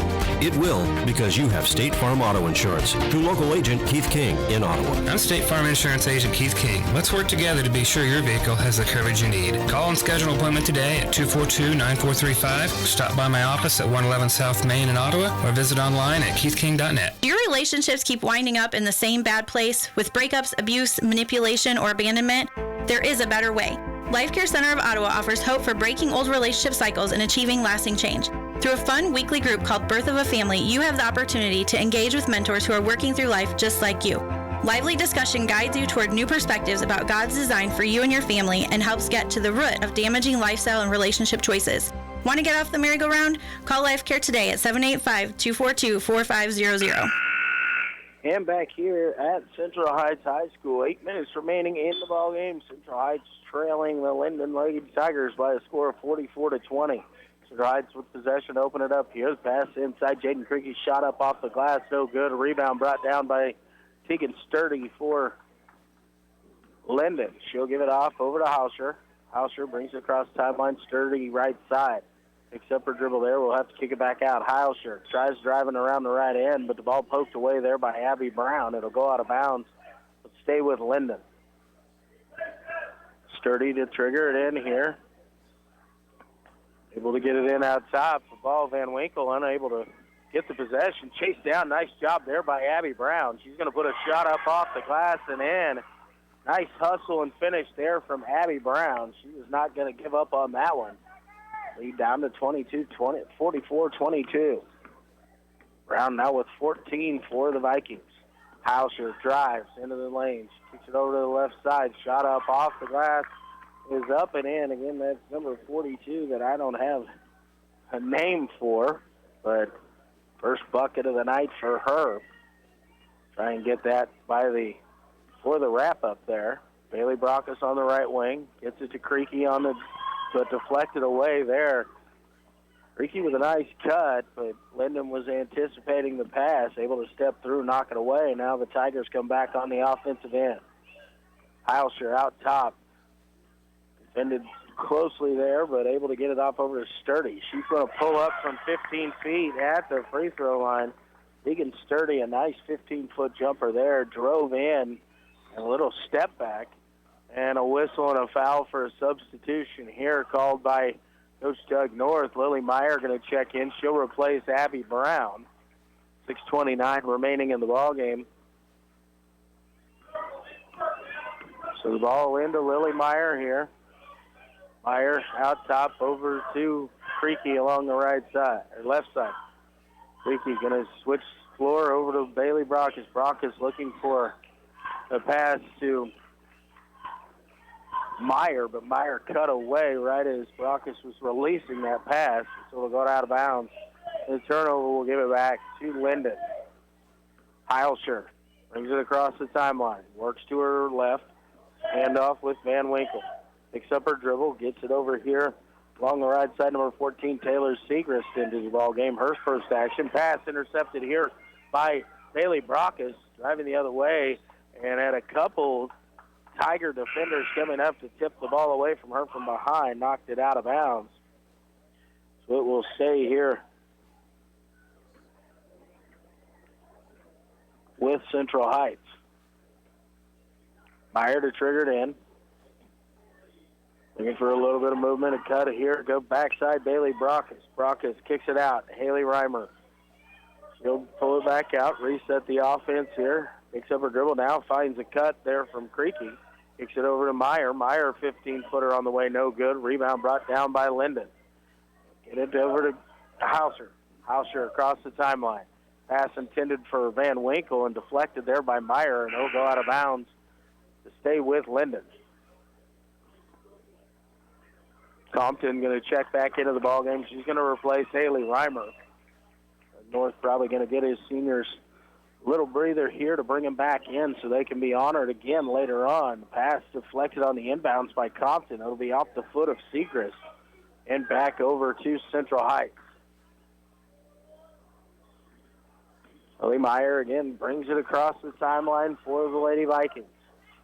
Left wing to Creaky. Creaky gets it to Compton. Swung to Meyer. Looking for the cut of Creaky. Not there. Gets it over to Taylor Christian. Now to Compton. Out to Brockes. Brockes has a look at a three. Just a little bit short. No good. A rebound picked up by Van Winkle. Almost had it taken away from her, but able to get it off to Heilscher, who will bring it across the timeline and set up the offense for Lyndon. That's here along the near side. That's Callie Moon, who just checked into the ball game for Lyndon. She'll be tied up. Nice job by Jaden Creaky to get in there. The alternate possession will keep it here with Lyndon. Heilscher gets it in. Number 42 gets it. Shot up off the glass is in. Lead up to 28, 50-22. 4:45 remaining here in the ball game. Meyer over to Creaky along the left wing. Creaky step through, gets it to Taryn Compton. Compton going to drive to her right. Kick to the corner. Brockes, another look for a three. This time a little bit too strong. Lily Meyer able to get the offensive rebound. In some trouble. Kicks it out to Taylor Christian. Step through. Shot up off the glass a little strong. Christian offensive rebound. She'll go back up. Partially blocked. And we've got a whistle and a tie-up here. Going to keep it here with Central Heights. Addie Froggett, Abby Brown, and Haley Reimer are going to check in for Brockes, Creaky, and Christian here with 4:19 remaining. Lily Meyer to inbounds. Looking for Abby Brown, but covered up there. Kicks it out top to Taryn Compton. Compton over to Addie Froggett, right side. Cross court to Lily Meyer. Now Taryn Compton along the left wing. Drives. Shot up off the glass. Rattles around the rim and in. First bucket of the night for Compton. Her first two on a nice drive there on the left-handed shot in some traffic. Heilscher drives. Steps through. Shot up off the glass. No good. Rebound pulled down initially there by Segrist in a tie-up situation. She brought it down too low, and Froggett able to get a hand in there to tie it up. Hauscher to trigger it in here for Lyndon. Able to get it in to Segrist. And a whistle and a foul is going to be called here on Haley Reimer. She tried to knock that away but got too much of the wrist. The third personal foul here, or excuse me, the fourth personal foul of the second half on the Vikings, the third on Haley Reimer. Again, Hauscher to trigger it in. Gets it into Van Winkle, back to Hauscher. Hauscher going to drive baseline. Pass inside, covered up there. Segrist kicks it back out. Hauscher with a three on the way is good. Couldn't tell, had to wait for the official to put his hands in the air, but it is good for three. Again, Compton on the drive quickly. Taryn Compton shot up off the glasses in. This time from the right side, so Taryn Compton done a nice job of ripping and driving on the last couple offensive possessions for the Vikings. Moon drives, gets it down low. Segrist goes up, shot blocked there, but Lyndon maintains possession. Van Winkle has a look from 15 on the way, no good.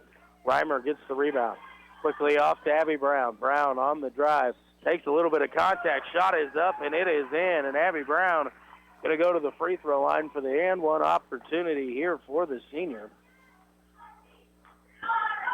Foul is going to be on number 23. That's Hauscher. That is her second personal foul. 9th team foul on Lyndon. The Brown free throw is good. And Jaden Creaky is going to replace Lily Meyer here for Central Heights. Brown now has 17 in the ball game to lead the Vikings. He also leads all scorers. Quickly, Lyndon breaks the pressure. Shot up, no good. A whistle and a foul as Jaden Creaky had established position for the rebound there. Push foul on Lyndon. It is the 10th team foul, so Jaden Creaky is going to go to the free throw line to shoot two. Nice job by Creaky to get back after the pressure was broken and a get position for that rebound. Jaden looking for her first points of the evening. And the first free throw rattles around the rim and out, no good. Touched every part of the rim, it just didn't go in. Creaky toes the stripe for the second. Shot on the way, a little bit off, no good, but Abby Brown there for the offensive rebound. Brown going to kick it to the corner. Compton has a look at three. Shot on the way is good. Aaron Compton has 7, all here in the fourth quarter. Finally had a few good looks. Compton was covered up well in the first half. Brown tries to poke it away from Hauscher. She does, but unable to keep it in bounds. It's out of bounds to stay with Lyndon. 2:33 remaining here in the ball game. Lyndon comfortably ahead, 53-32. Moon Silver, number 42, driving in. The foul will be called on the floor. It's going to stay here for Lyndon. It's going to go against Taryn Compton, her 4th personal foul. Just the 5th team foul on the Lady Vikings, so still no free throws here for Lyndon.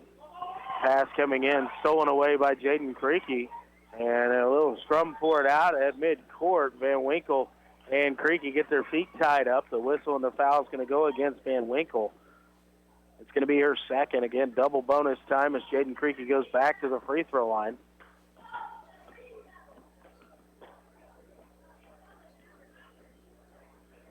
Creaky's first free throw, this time straight on a little bit too strong. No good as it hits back rim. Creaky just a freshman, 5'1" freshman guard. So probably going to see a lot of her over the next few years here at Central Heights. Second free throw on the way, and this one is good. Jaden Creaky, her first point of the night. Hauscher brings it across the timeline. Pass intercepted and taken away. Taryn Compton read that one well, and Compton all alone as she goes and puts it up and in. She has 9 points here in the fourth quarter. Heights has trimmed the lead down to 18. Hauscher, right side, guarded there by Abby Brown. Brown pokes it away. Abby goes to the floor and a whistle and a foul, and it's going to go against Brown. It'll be her second personal foul, the 6th-team foul on Central Heights. Bailey Brockus back into the ball game. Will take over for Taryn Compton here.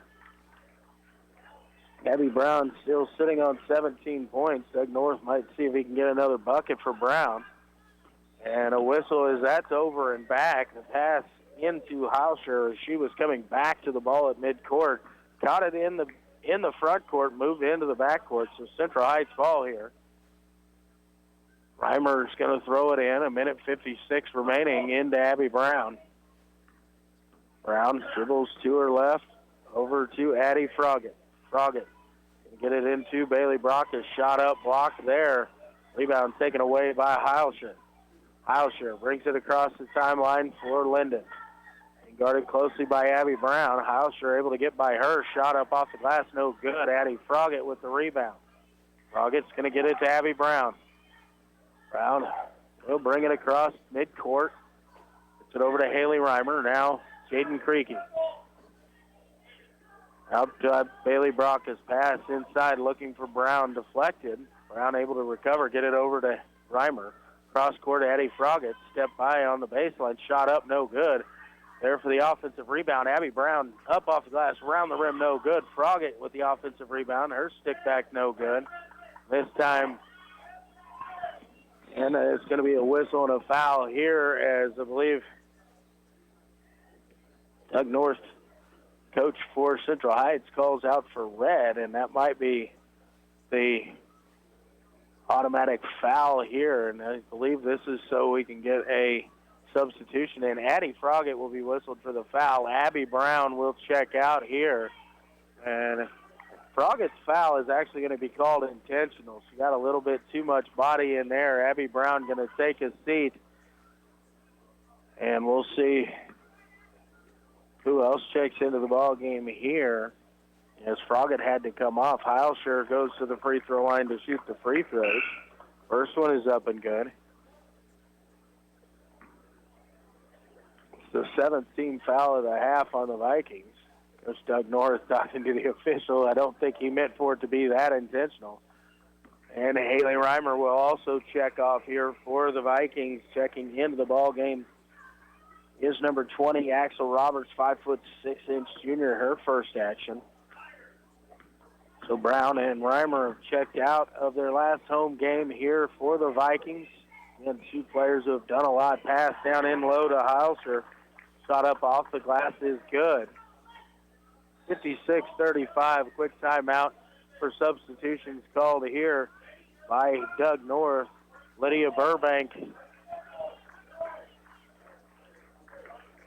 and Alexis Peel checking into the ball game. Alexis Davis checking into the ball game. 5'11" freshman. Pass into Taylor Christian. She puts a shot up. Partially blocked, no good, but a whistle and a foul is going to send Christian to the free throw line. Foul is on number 14. That's Segrist. That's her first personal foul. Again, double bonus, so Taylor Christian at the line to shoot two. First shot on the way here from Christian, a little bit too strong to the left, no good. Taylor Christian looking for her first point of the evening, just 34.2 seconds remaining. Second free throw, a little bit too strong. Rebound is taken by Roberts. She'll kick it out, and Christian has it. Left wing, Creaky, three-pointer, just a little bit too strong. Rebound chased out after. It'll go off the hand of Heilscher. Might have jammed a finger or thumb there, so it's Central Heights ball. Drive by Central Heights. That's Roberts. She'll go up, whistle and a foul. Nice strong move there by Axel Roberts. He's going to go to the free throw line to shoot two.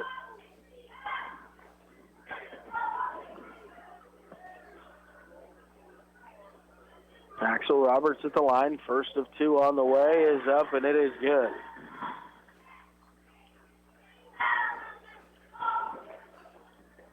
Roberts at the line for her second. Toes the stripe, sets, and shoots. And it is also good. 2 for 2 for Axel Roberts at the free throw line. 56-37, 15 seconds remaining. Segrist, she'll drive. Going to stop and pull up from about 6 feet. The shot is good. 5 seconds remaining. Jaden Creaky going to have to put one up long range, and it's just a little bit too strong. We have reached the end of the ball game here. Final score at Central Heights here in the girls' game is Lyndon 58 and Central Heights 37. We're going to take a 60-second timeout. When we come back, we'll bring you the totals from here at the Ike Searfoss Gym at Central Heights High School. You're listening to the KOFO.com High School Game of the Week. I am Luke Queen, KOFO Sports. The Ottawa Recreation Commission is your place for activities and other programs designed to keep the members of our community active and healthy. Visit us at the GOT Building or online at orcottawas.org to see recreation options for all ages. Ottawa Recreation Commission, bring recreation to life. Mark your calendar now so you don't miss the 2020 KOFO Home Base Home and Garden Expo, coming March 7th and 8th at the ORC Goppert Building in Ottawa. For vendor booth information, email sales@kofo.com or call 785-242-1220. It's never too late to become who you're supposed to be. However, sometimes you may need a little help. Ottawa University can get you there. Their faculty and staff are dedicated to preparing graduates for a lifetime of significance. With dozens of degree programs, including accounting, engineering, human services, and marketing, as well as graduate degrees in business administration and education, Ottawa University will prepare you for whatever or whoever you want to be. Don't wait. Get started today. Find out more by visiting online at ottawa.edu.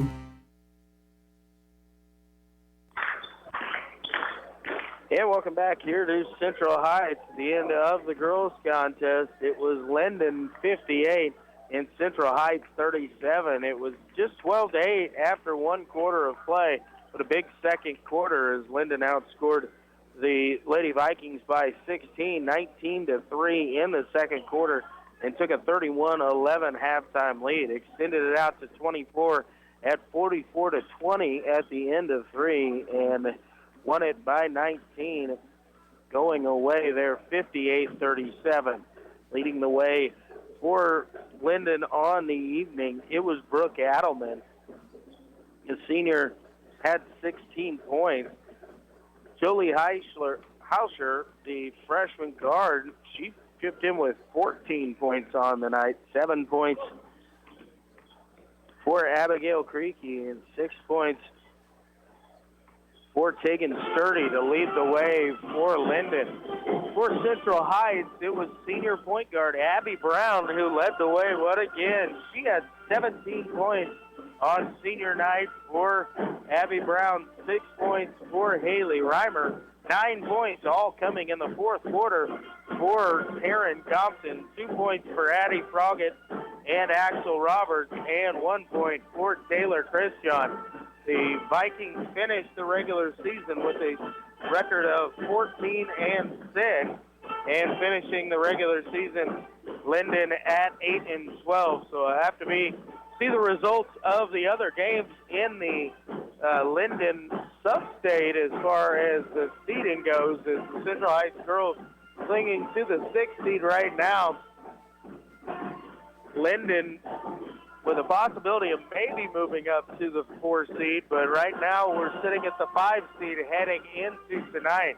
But here it was all Lyndon after a big second quarter as they cruised to the 58-37 victory. Appreciate everybody tuning in. We'll be back with a little pregame for the boys contest coming up in just a few minutes. You're listening to the High School Game of the Week on KOFO.com.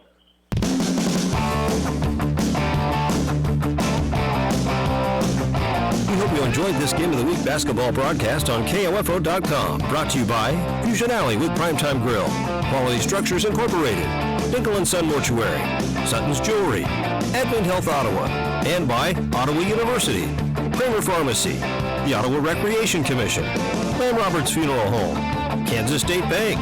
Game of the Week coverage is also brought to you by Adamson Brothers Heating and Cooling, CarStar, the Ottawa Herald, Bank Midwest, and State Farm Insurance Agent Keith King. For more information about our next sports broadcast on air and online, log into the KOFO Sports page at KOFO.com and listen Monday through Saturday for the KOFO Sports Calendar. This has been an exclusive presentation from your sports source for East Central Kansas, KOFO. Yeah, welcome everybody into the Viking pregame show here on the KOFO High School Game of the Week. Central Heights playing host to Lyndon here this evening on senior night for the Vikings. Central Heights 8-11 on the season, currently riding a 3-game winning streak into tonight's contest. Lyndon 16-3 on the season, currently tied for the second seed, just trailing Northern Heights in the tiebreaker, who's also 16-3 in the sub-state. Both teams chasing after Bishop Seabury for that number 1 seed. Lyndon currently on a 5-game winning streak, which included a victory over Central Heights last week when they won at Lyndon by a final of 49-45. So a tight contest between these two. We expect a good contest between these two Flint Hills League rivals here this evening. Again, senior night for Central Heights. Tonight they'll be honoring a few guys that will be probably playing their last game here at in the Ike Steerfoss Gymnasium and on Buddy Welch Court. Alex Kennedy, 5'10" senior. Landon Compton, 6'4" senior. Braylon Boyker, a 6'2" senior. Timmy Smith, 6'1", and Austin Kaufman, 6'3" senior. So Kennedy, Thompson, Bowker, Smith, and Kaufman, the seniors that will be honored here this evening. All 5 went over to serve as captains here this evening. Coach Tyler Astryer getting his seniors some recognition here this evening. Almost expect all 5 of them to be the starting 5 here this evening. Again, Lyndon coming in 16-3. Their last loss was back on February the 7th. They lost to Olpe 52-45. Olpe, a team also ranked in the 2A rankings right now, and Lyndon dropped that one just by 7 points. The 3-game winning streak for Central Heights, their last loss was to Lyndon, that 4-point loss at Lyndon on the road, 49-45. Well, we're going to take our first timeout, a 60-second timeout. When we come back, we'll see if we can get you ready for action from here at Central Heights High School. I am Luke Queen, KOFO Sports. Protect you and your family from the flu. Hi, this is Laura Hibberts, pharmacist at Kramer Pharmacy in downtown Ottawa. Did you know you can get your flu shot at Kramer Pharmacy at 134 South Main? The flu can be life-threatening to some young people or elderly. It's best to get the flu shot as soon as you can so you're protected going into flu season. Covered by Medicare and most insurance. Get your flu shot today at Kramer Pharmacy, downtown Ottawa, with convenient parking on Main Street or out back at Legacy Square. Call 242-2055 or visit KramerRx.com. You can just about hear that cold Kansas winter wind blowing, and you're going to want to make sure your heater is working this winter. The best way to do that is call the pros at Adamson Brothers at 785-242-9273. Adamson Brothers Heating and Cooling, maintaining your comfort for over 30 years. This is Eric Price, Funeral Director at Lamb Roberts Funeral Home in Ottawa, Baldwin City, and Overbrook. We're proud to be involved in the communities we serve and support the youth of today because they're our leaders for tomorrow. Lamb Roberts Funeral Home, providing compassionate care when you need it most. Let's face it, auto insurance can be confusing. Do you know your comprehensive from your collision, your no fault from liability, your premium from your deductible?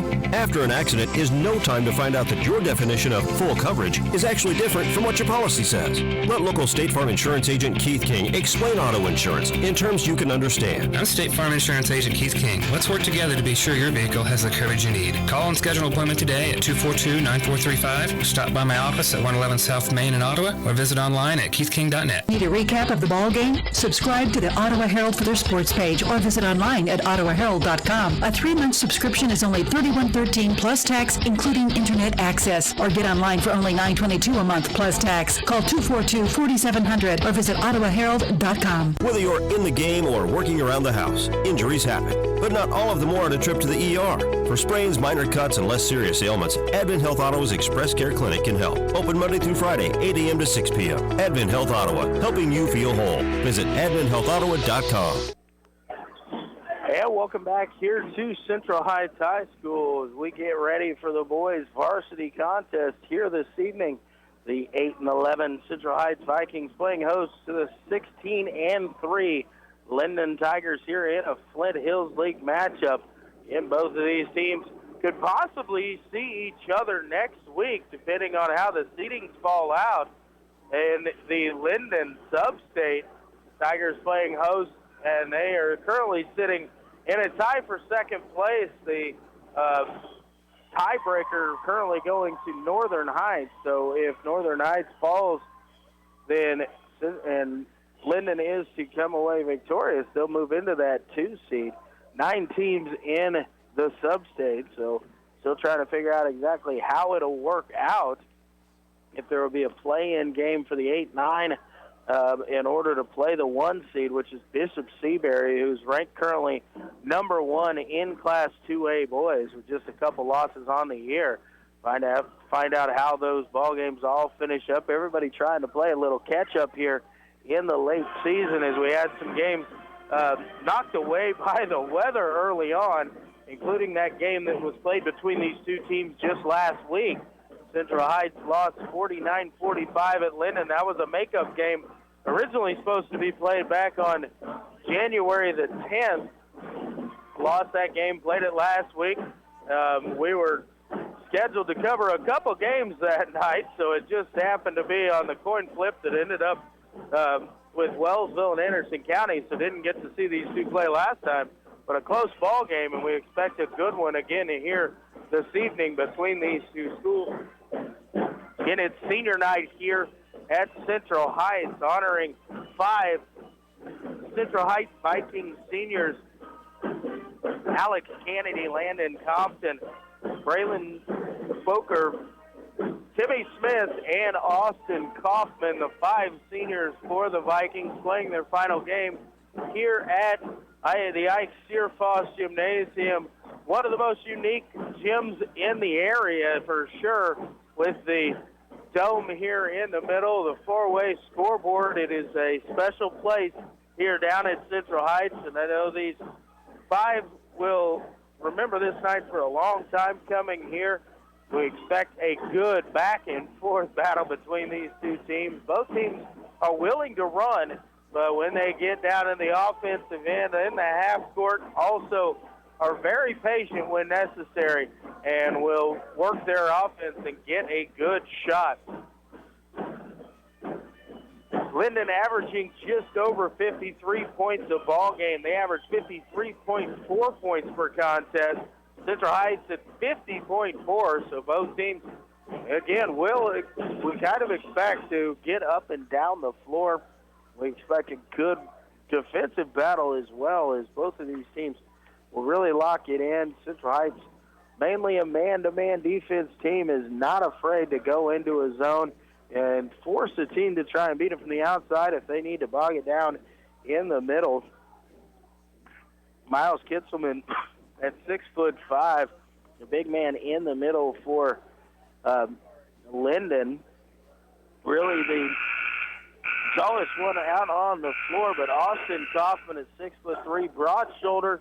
He knows how to move his feet down in the block. Does a good job on post defense. Looks to kind of slow some things down. Lyndon is usually a offensive-led team, but also with a little bit of a size advantage as far as Kitzelman at 6'5", the biggest player that will be out on the floor here this evening. But we're going to take our last timeout. We'll take a 2-minute timeout. When we come back, we'll try and get you the starting lineups for these two teams here on senior night at Central Heights High School. I am Luke Queen, KOFO Sports. Hi, this is Margie Hindeleiter from Bank Midwest. You'll often hear us say, this is where common sense lives. That means doing the little things, like knowing your name. And it means supporting our local schools. That should be common sense for how a bank does business. Bank Midwest, where common sense lives. It's never too late to become who you're supposed to be. However, sometimes you may need a little help. Ottawa University can get you there. Their faculty and staff are dedicated to preparing graduates for a lifetime of significance. With dozens of degree programs, including accounting, engineering, human services, and marketing, as well as graduate degrees in business administration and education, Ottawa University will prepare you for whatever or whoever you want to be. Don't wait. Get started today. Find out more by visiting online at ottawa.edu. This is Craig Dingle of Dingle & Son Mortuary. Pre-arrangements make the difference of a family that is stressed and a family that is free to grieve, to celebrate a life. Consider making your pre-arrangements to lift the burden. Dingle & Son Mortuary, 785-242-2323. The Ottawa Recreation Commission is your place for activities and other programs designed to keep the members of our community active and healthy. Visit us at the GOT Building or online at orcottawas.org to see recreation options for all ages. Ottawa Recreation Commission, bring recreation to life. It's late at night. You've been visiting family and you're on your way home. You didn't see the deer in front of you until it was too late. Everyone is safe. Your vehicle did its job and protected you. Now you get to find out if your auto insurance does the same. It will, because you have State Farm Auto Insurance through local agent Keith King in Ottawa. I'm State Farm Insurance Agent Keith King. Let's work together to be sure your vehicle has the coverage you need. Call and schedule an appointment today at 242-9435. Stop by my office at 111 South Main in Ottawa or visit online at keithking.net. And welcome back to the KOFO High School Game of the Week. Central Heights playing host to Lyndon here on senior night at the Ike Searfoss Gym. Going through the starting lineups for both teams. Got the starters. The 5 seniors will all get a start here this evening for Central Heights.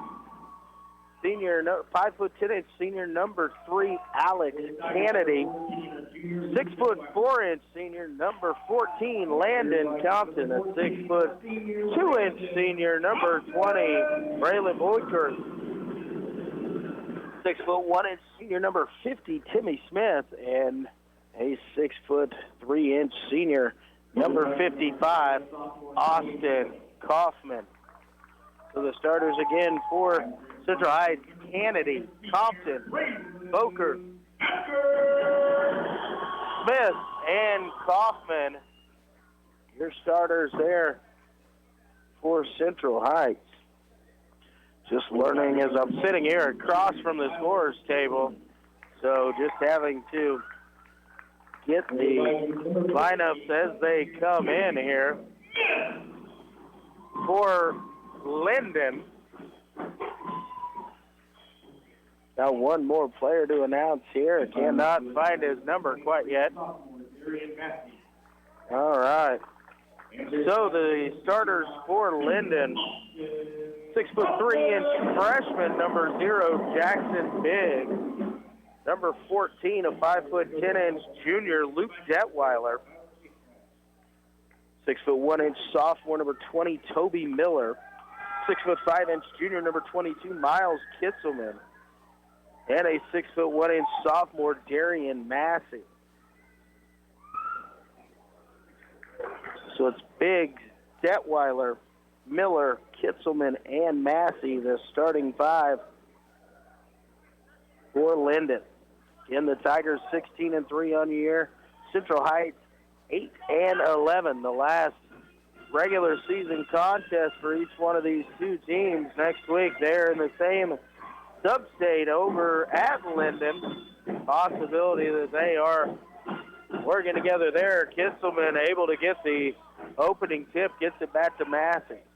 Massey with it out top, works it over to the near side to Miller. Cross court to Detweiler. Ball into the middle to Kitzelman. Kicks it. Miller, three-pointer on the way from the corner is up, and it is good. Toby Miller with the first bucket of the night is from deep. And a quick 3-0 lead for Lyndon. Austin Kaufman left wing, out to Alex Kennedy. He's going to take a jumper, and his three-pointer is on the way, and it is good. So back-to-back threes at each end of the floor. And it's 3-3 just 40 seconds into this ballgame.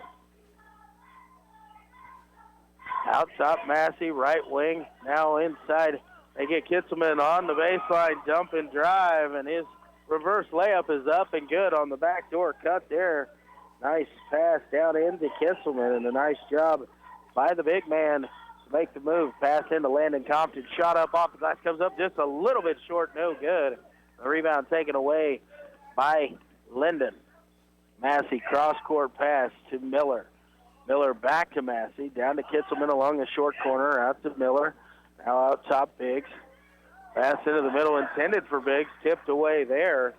And stolen away by Boker for Central Heights. Gives it over to Austin Kaufman. Kaufman guarded by Kitzelman. He works along the left side. Going to dribble a handoff there. And Booker. Booker back out to Kaufman.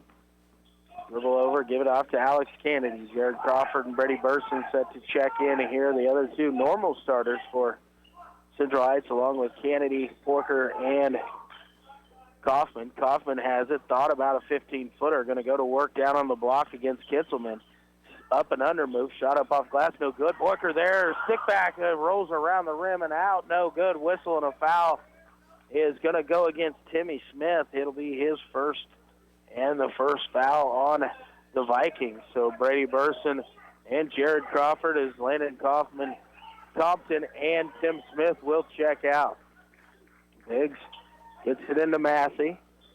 Massey just slowly dribbling it towards midcourt here. Now we'll get it across here along the left wing to Detweiler.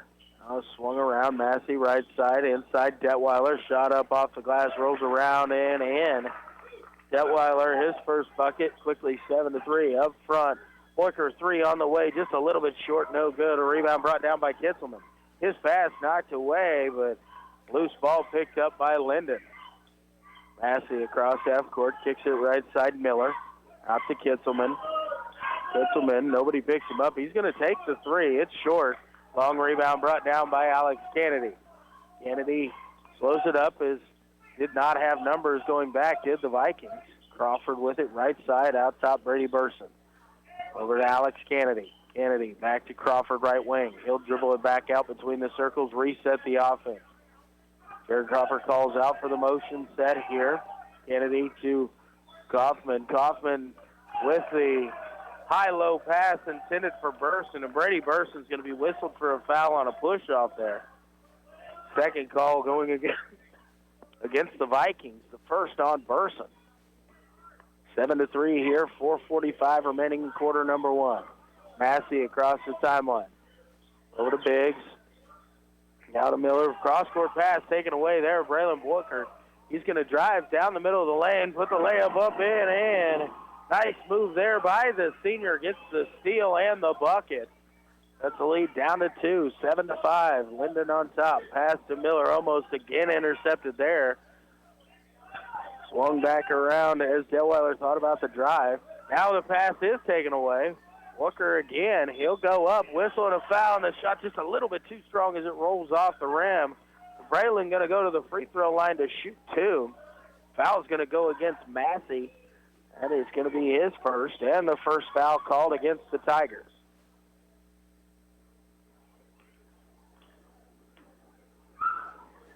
Boker's free throw. Rattles around the rim and out, no good. Braylon gets a second here. Going to try to trim the lead down to 1. Just over midway through the first, and the second one is off, no good. Rebound brought down by Biggs. Biggs, he'll bring it across the timeline. Oh, no whistle and a traveler there. Biggs planted his left foot, moved it around a couple times, and dribbles it out. Resets out by the circles. Handoff there to Crawford. And a whistle and a foul, and we've got an illegal screen called here. It's going to go against Alex Kennedy along the far side of the floor, away from the action. It'll be the first on Kennedy, 4th team foul. So 3:35 remaining in the first quarter. Brady Burson has 2 personal fouls. Massey out top to Biggs. Back over to Massey along the right side. Massey, right wing, Detweiler. Going to move to his left, now turns, gets it back to Massey. Into the corner, Biggs with a look for 3, no good. And this time the foul's going to go here against Miles Kitzelman, as he was shoving in the back there of a Austin Kaufman on the box out. First foul on Kitzelman. It's just the second team foul of the half on Lyndon. Crawford across the timeline, dribbles out top, gives it Brady Burson right wing. Burson looks for the flex cut there, nothing there. He'll have to give up the basketball. Now finds Jared Crawford. Now over to Borker. Braylon kicks it left wing to Kaufman. Kaufman to Burson. Burson in a drive. He'll step through, gets a shot up, rolls around, no good. But Crawford there to get the offensive rebound. Kicks it to Kennedy. Now to Kaufman, who thought about a three, but thought better of it. Kicks it corner. Crawford on the drive, step through. Nice layup up and off the glass. First bucket for Jared Crawford. Ties the game at 7. 2:25 remaining first quarter. 7-7 her score. Massey gets it to Biggs at the high post. Kicks it out, but a whistle and a foul going to go here against Central Heights. It's going to go on Alex Kennedy, and that's his second personal foul. Trey Basil will check into the ball game. 5'7" sophomore, his first action in for Lyndon. Massey, left side, kicks in the corner to Biggs. Biggs comes across, gets it to Detweiler. Back to Massey. He's working 9-7. 1:55 remaining here in quarter number 1. Boker brings it to Burson, now to Crawford. Crawford moves to his left. Now we'll reset. Going to get it to Burson at the top of the key. Burson hands it off over to Borker. Out to Kennedy. Kennedy going to have another look from 3. This one a little bit strong off the back rim. Rebound brought down by Kitzelman. Get it over to Detweiler. We'll bring it across the timeline. Pass out to Kitzelman. Thought about the 3. Drives over. Gets it to Detweiler. Detweiler to Massey. Going to drive in. He's going to go up. Blocked there by Austin Kaufman right into the hands of Jared Crawford. Crawford driving the other way. He goes up. He'll be fouled. He's going to go to the free throw line to shoot 2. Crawford didn't have much of an angle on that one, but able to draw the personal foul. It's going to go on Luke Detweiler. Third personal foul on the Tigers, the first on Detweiler. Crawford toes the stripe. First free throw on the way, a little bit too short. Little hitch in that shot. Tony Detweiler and Hunter Bones are going to check in to replace Kaufman and Kennedy for the Vikings. A little bit more of a hitch in that first one than you're used to seeing out of Jared Crawford. This one looks a lot better, and it's a little bit too strong. Rebound picked up there by Detweiler. Give it over to Massey. Massey again will walk it across the timeline. Over to Basil, back to Massey. Pass to the wing to Detweiler. Going to kick it back across. Massey thought about the 3. Going to go cross-court underneath and gets it to Kitzelman, who will put it up off the glass and in. Tough catch, but a good finish there from Kitzelman. 45 seconds remaining here in quarter number 1. Hunter Bones with it out top. Braylon Booker at the sideline. Kicks it back out to Bones. Bones left wing to Burson. Booker was looking to go on the backdoor cut. Shut down there nicely by the defense from Lyndon. Tony Detweiler on the drive, loses it momentarily, but Jared Crawford there to pick it up. He's it out to Booker. Booker back to Crawford. Three-pointer on the way, just a little short, no good. Rebound brought down by Luke Detweiler. He's driving for Lyndon. His shot goes up and in. 8 seconds remaining. Detweiler has 4 points now. Over to Booker. At the buzzer, three-pointer on the way. He's going to end up short. And we've reached the end of quarter number 1, and it is Lyndon 13 and Central Heights 7. Back in 60 seconds. You're listening to high school basketball on KOFO.com. Save time and hassle later by checking your vehicle now to be sure all of your lights and signals are in working order, adjust mirrors, and check your tire pressure. This reminder from CarStar Ottawa. Call 242-8916. CarStar. Relax. We'll take it from here. It's never too late to become who you're supposed to be. However, sometimes you may need a little help. Ottawa University can get you there. Their faculty and staff are dedicated to preparing graduates for a lifetime of significance. With dozens of degree programs, including accounting, engineering, engineering, human services, and marketing, as well as graduate degrees in business administration and education. Ottawa University will prepare you for whatever or whoever you want to be. Don't wait. Get started today. Find out more by visiting online at ottawa.edu. Mark your calendar now so you don't miss the 2020 KOFO Home Base Home and Garden Expo, coming March 7th and 8th at the ORC Goppert Building in Ottawa. For vendor booth information, email sales@kofo.com or call 785-242-1220. And back here at Central Heights, we're just getting underway in quarter number 2, 13-7, the lead for Lyndon at the end of 1. Jared Crawford will bring it across the timeline as the Vikings open up with possession here in quarter number 2. Freddie Burson left wing, now out top to Austin Kaufman. Jared Crawford with it on the right now. Crawford going to dribble out top. He's going to back it out, reset the offense here for Central Heights. Get him back over to Burson on the left wing. Dumps it off again to Kaufman, now to Crawford. Gets it down low. Brady Burson on the slip cut there. And the shot is up and in. First bucket of the night for Brady. Trims the lead down to 4 here. Good first possession for Central Heights. And the Vikings going to stay in this 2-3 zone. Toby Miller hit a 3 in the first quarter, but really nobody else from Lyndon has looked to take those shots. Nice baseline drive and reverse layup there. That's Trey Basil, his first bucket of the night. Pushes the lead back to 6. 15-9, Lyndon on top. Alex Kennedy with it left wing for the Vikings. Braylon Borker. He'll work to his right, trying to look to get it down into Austin Kaufman. Kitzelman's with him, and a quick whistle and a timeout is going to be called here by Central Heights. It's a 30-second timeout called by Central Heights, so we're just going to keep it right here. It's 15-9 here early in the second quarter, 6:49 remaining in the half. Coach Tyler Astrader did not like what he saw there on that offensive set for the Vikings, so quickly called a timeout. He's looking to exploit a matchup, it looks like, as he saw something he wants to try and get the ball to, see if he can get that figured out as the Vikings try and cut back into this. 6:49 again remaining here in the first half. Vikings trailing by 6. They lost at Lyndon 49-45 just over a week ago. So we expect these two teams to play it well into the fourth quarter. Walker gets it in. Crawford at midcourt. He'll work to his right. Now backs off and going to reset it over to Burson on the left side. Out to Kaufman. Kaufman needs some help now. Hands it off to Crawford. So again, Central Heights will set up the offense here. Going to get it to Burson, left wing. Kennedy makes a flex cut, out to Kaufman. That's Kennedy, left wing, thought about the 3, pulls it back down, gets it to Walker. Walker drives in, a whistle and a bump. This foul's going to go against Luke Detweiler on the block. It's going to be the the fourth team foul on the Tigers in the first half.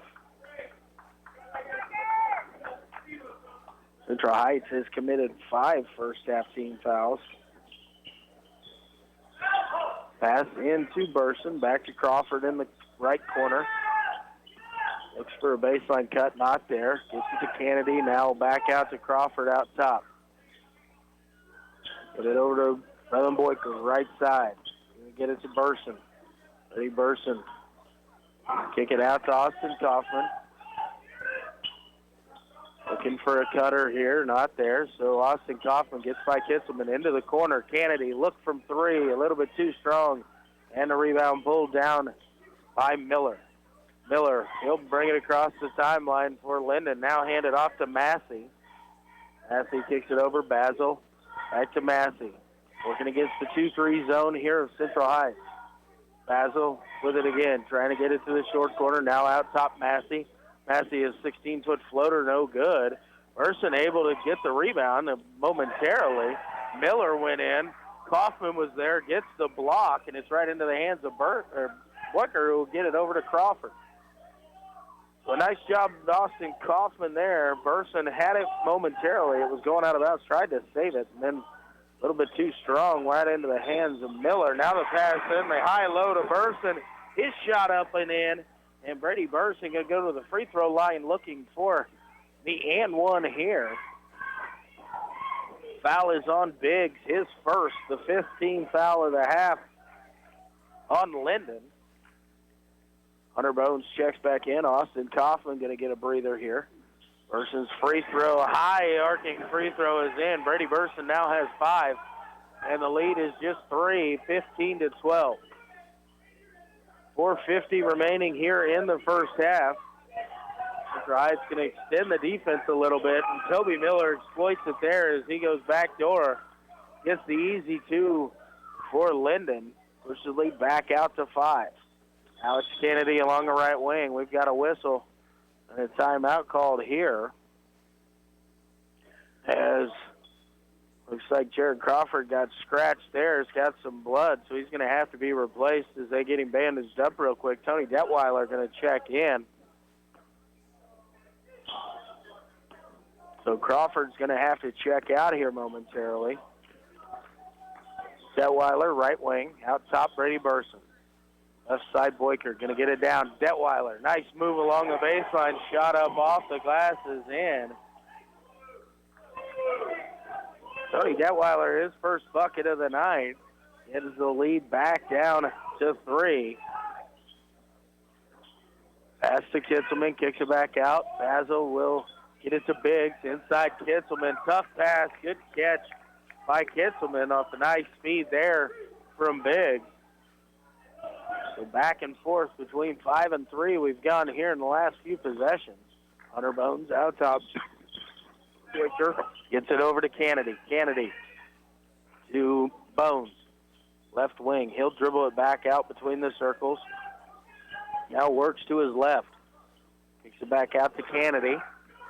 Kennedy, we're going to set up the offense once again.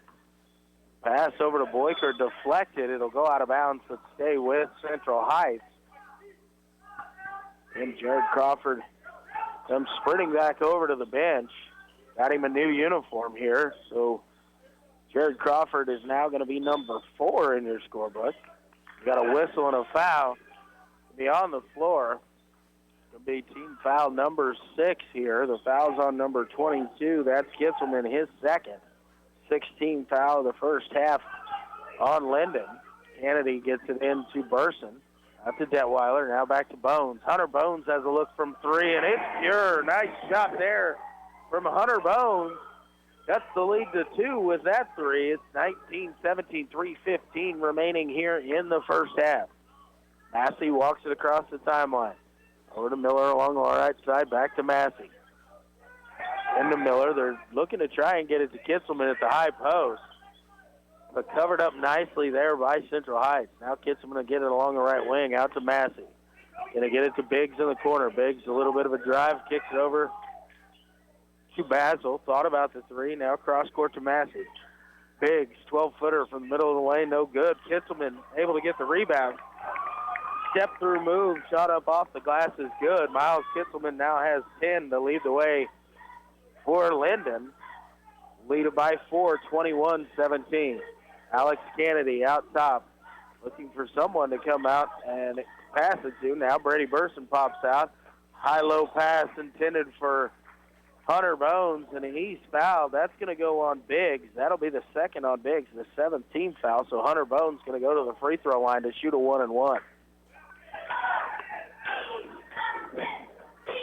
Jackson Biggs has 2, as does Detweiler and Miles Kitzelman for the Tigers. Free throw by Bones, too short, no good. Massey brings down the rebound for Lyndon. Massey will bring it across the timeline. Out top to Kitzelman. Kitzelman kicks it left wing to Basil. Down to Biggs.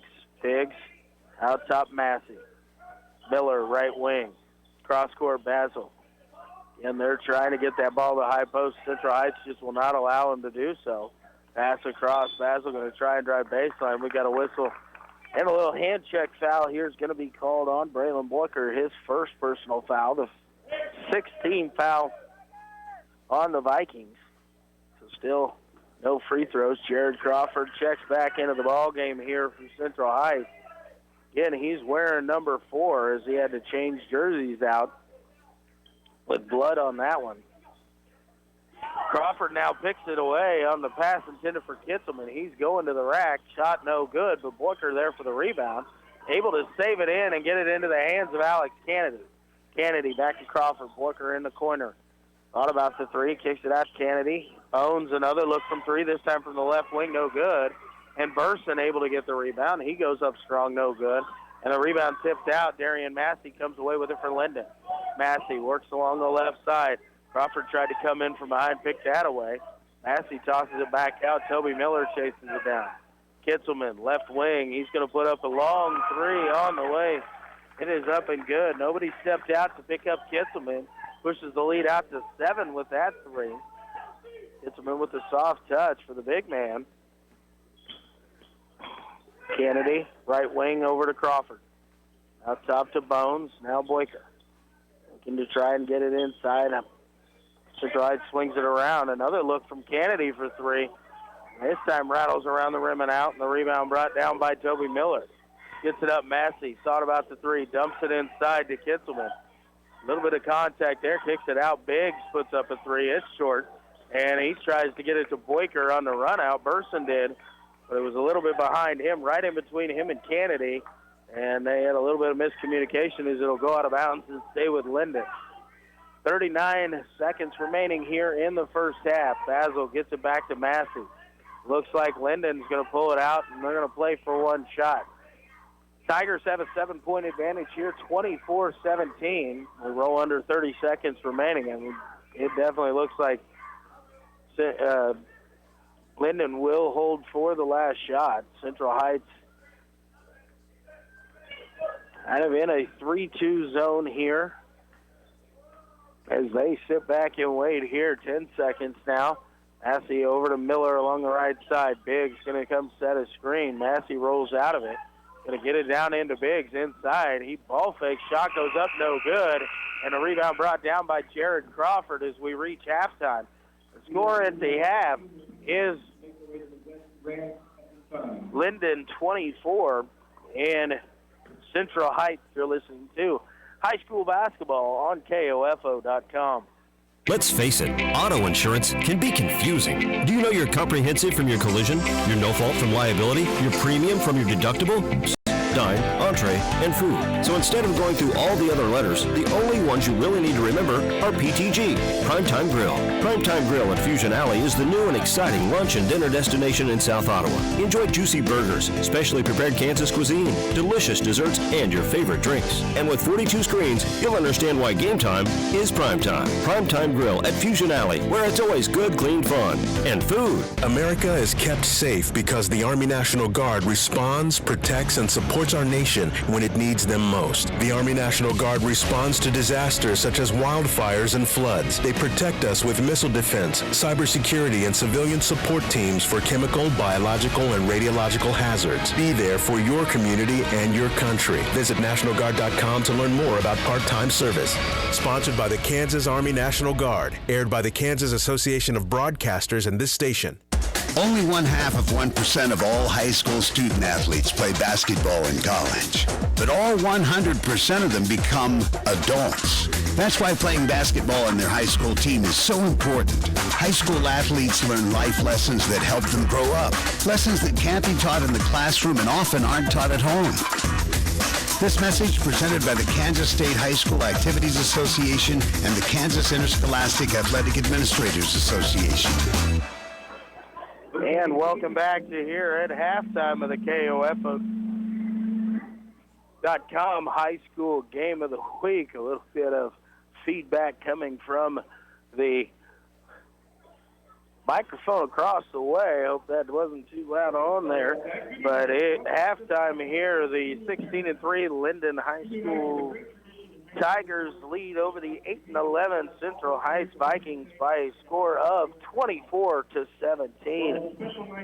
It was 13-7 at the end of one quarter of play, and the Tigers outscored the Vikings just 11-10 in quarter number 2. The Tigers are led by junior big man Miles Kitzelman. He's got 13 first-half points, 5 points for Toby Miller, 4 for Luke Detweiler, and 2 points for Trey Basil. For Central Heights, they were led in the first half by Brady Burson. He's got 5, all coming in the second quarter. 3 points apiece for Hunter Bones and Alex Kennedy, 2 for Jared Crawford and Braylon Booker, and 2 points also for Tony Detweiler.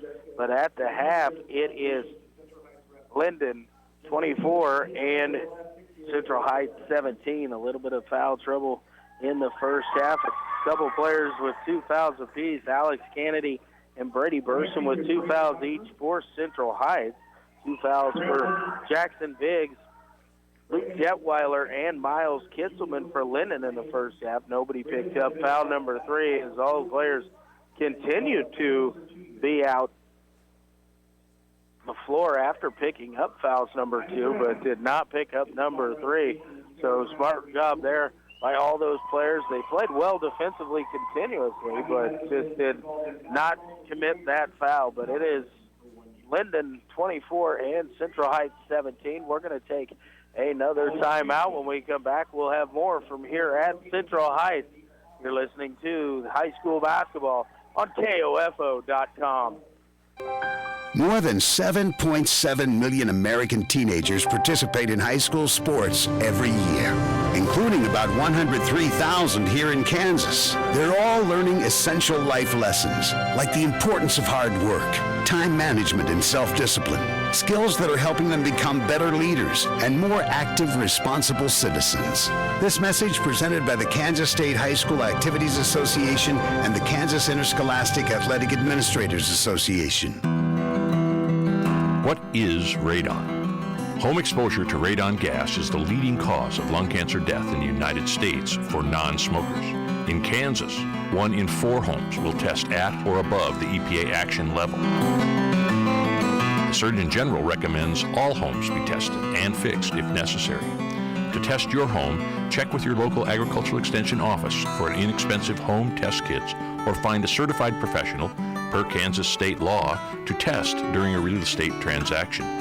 Consider building radon resistant for your new home.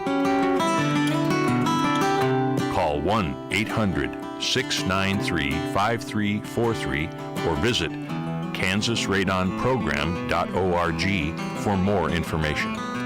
Test, fix, save a life. This message brought to you by the Kansas Radon Program, the Kansas Association of Broadcasters, and this station. When you have an emergency, who do you call? 911. What do you do if you're unable to speak during your emergency? You text to 911. Franklin County Emergency Communications Center has recently added text to 911 technology as part of the new 911 phone system. Cell phone users can use their phone messaging system to text 911 to contact local dispatch. Phones must have a text or data plan in order to use this service, and phones in roaming mode, text apps, or apps messaging services cannot use this feature. It is important to note, dispatch is unable to determine your location while using this service, so always know your location and include that in your initial text. Remember, if you're able to place a voice call, we're able to help you more quickly. But in the event you are unable to speak, text to 911 will still allow us to get the information we need. Call if you can, text if you can't. For more information, go to kansas911.org or 911.gov. This message has been brought to you by the Franklin County Emergency Communications Center and KOFO. Follow your favorite area high school or Ottawa University team with the KOFO Sports Guide. The KOFO Sports Guide features your team's schedule from basketball and soccer, wrestling and softball, golf, tennis, baseball, and track. Pick up your free KOFO Sports Guide at Great Life Golf and Fitness, Rock Creek of Ottawa, Shelter Insurance Agent, Paul Cotta, Advent Health Ottawa, and Proudy Building Services. You can also view the KOFO Sports Guide online at KOFO.com. America is kept safe because the Army National Guard responds, protects, and supports our nation when it needs them most. The Army National Guard responds to disasters such as wildfires and floods. They protect us with missile defense, cybersecurity, and civilian support teams for chemical, biological, and radiological hazards. Be there for your community and your country. Visit NationalGuard.com to learn more about part-time service. Sponsored by the Kansas Army National Guard. Aired by the Kansas Association of Broadcasters and this station.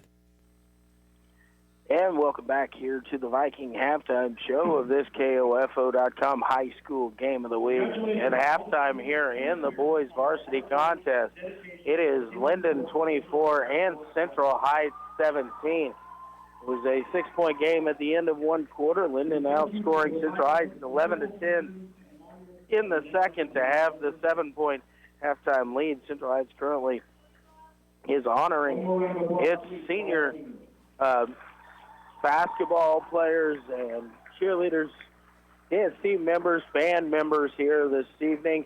5 Central Heights boys are seniors: Alex Kennedy, Landon Compton, Waylon Booker, Timmy Smith, and Austin Kaufman, all probably playing their last game here in the Ike Searfoss Gymnasium for the Vikings, as Haley Reimer and Abby Brown played their final game here at Central Heights in the gym here for the Lady Vikings earlier this evening. In the girls' contest, it was all Lyndon as they ran away with the 58-37 victory. It was up to 24 at the end of three quarters, 44-20. Central Heights, as usual, did not give up on the evening. They outscored the Tigers in quarter number 4, 17-14. It was a good game all around for Abby Brown. The senior has been a stalwart on the team for 4 years. She had 17 points this evening to lead the way for the Lady Vikings. Taryn Compton, she hit 9 points, all coming in quarter number 4, 6 points for fellow senior Haley Reimer to lead the way for Central Heights. Here at halftime in the boys contest, Central Heights is led in scoring by junior Brady Burson. He's got 5, 3 points apiece for Hunter Bones and senior Alex Kennedy. 2 points for Jared Crawford. Braylon Boyker, he has 2 as well, as does Tony Detweiler. Miles Kitzelman, the big man, leads the way for Lyndon as he's got 13 first-half points, 5 for Toby Miller, 4 for Luke Detweiler, and 2 for Trey Basil. Well, we're going to take another timeout, and we'll be back with more of your Viking halftime show from here at Central Heights High School. After this, you're listening to high school basketball on KOFO.com. Join the KOFO Travel Club for the next trip to the new theater and restaurant to see the original Church Basement Ladies, starring Cindy Williams from Laverne and Shirley. Enjoy this musical comedy with star-studded characters Wednesday, March 25th. Deadline to sign up is Tuesday, February 25th. You'll depart from the parking lot south of the Bottle House at 10 o'clock. And mark your calendar for Tuesday, February 25th for the next meeting of the KOFO Travel Club, taking place at the First United Methodist Church. Meeting starts at 6 o'clock. Learn about and sign up for upcoming trips to Branson in April, a day trip to Jamesport, Missouri in May. See the $1 Million Quartet at the new theater and restaurant in June. Plus, learn about an upcoming trip to the Mackinac Islands. The meeting is free and refreshments provided. Come join the adventures and come enjoy the fun. The KOFO Travel Club from KOFO 1220 and 103.7 FM. Parenting doesn't come with a manual, so if you are currently raising children, you no doubt could use a little help.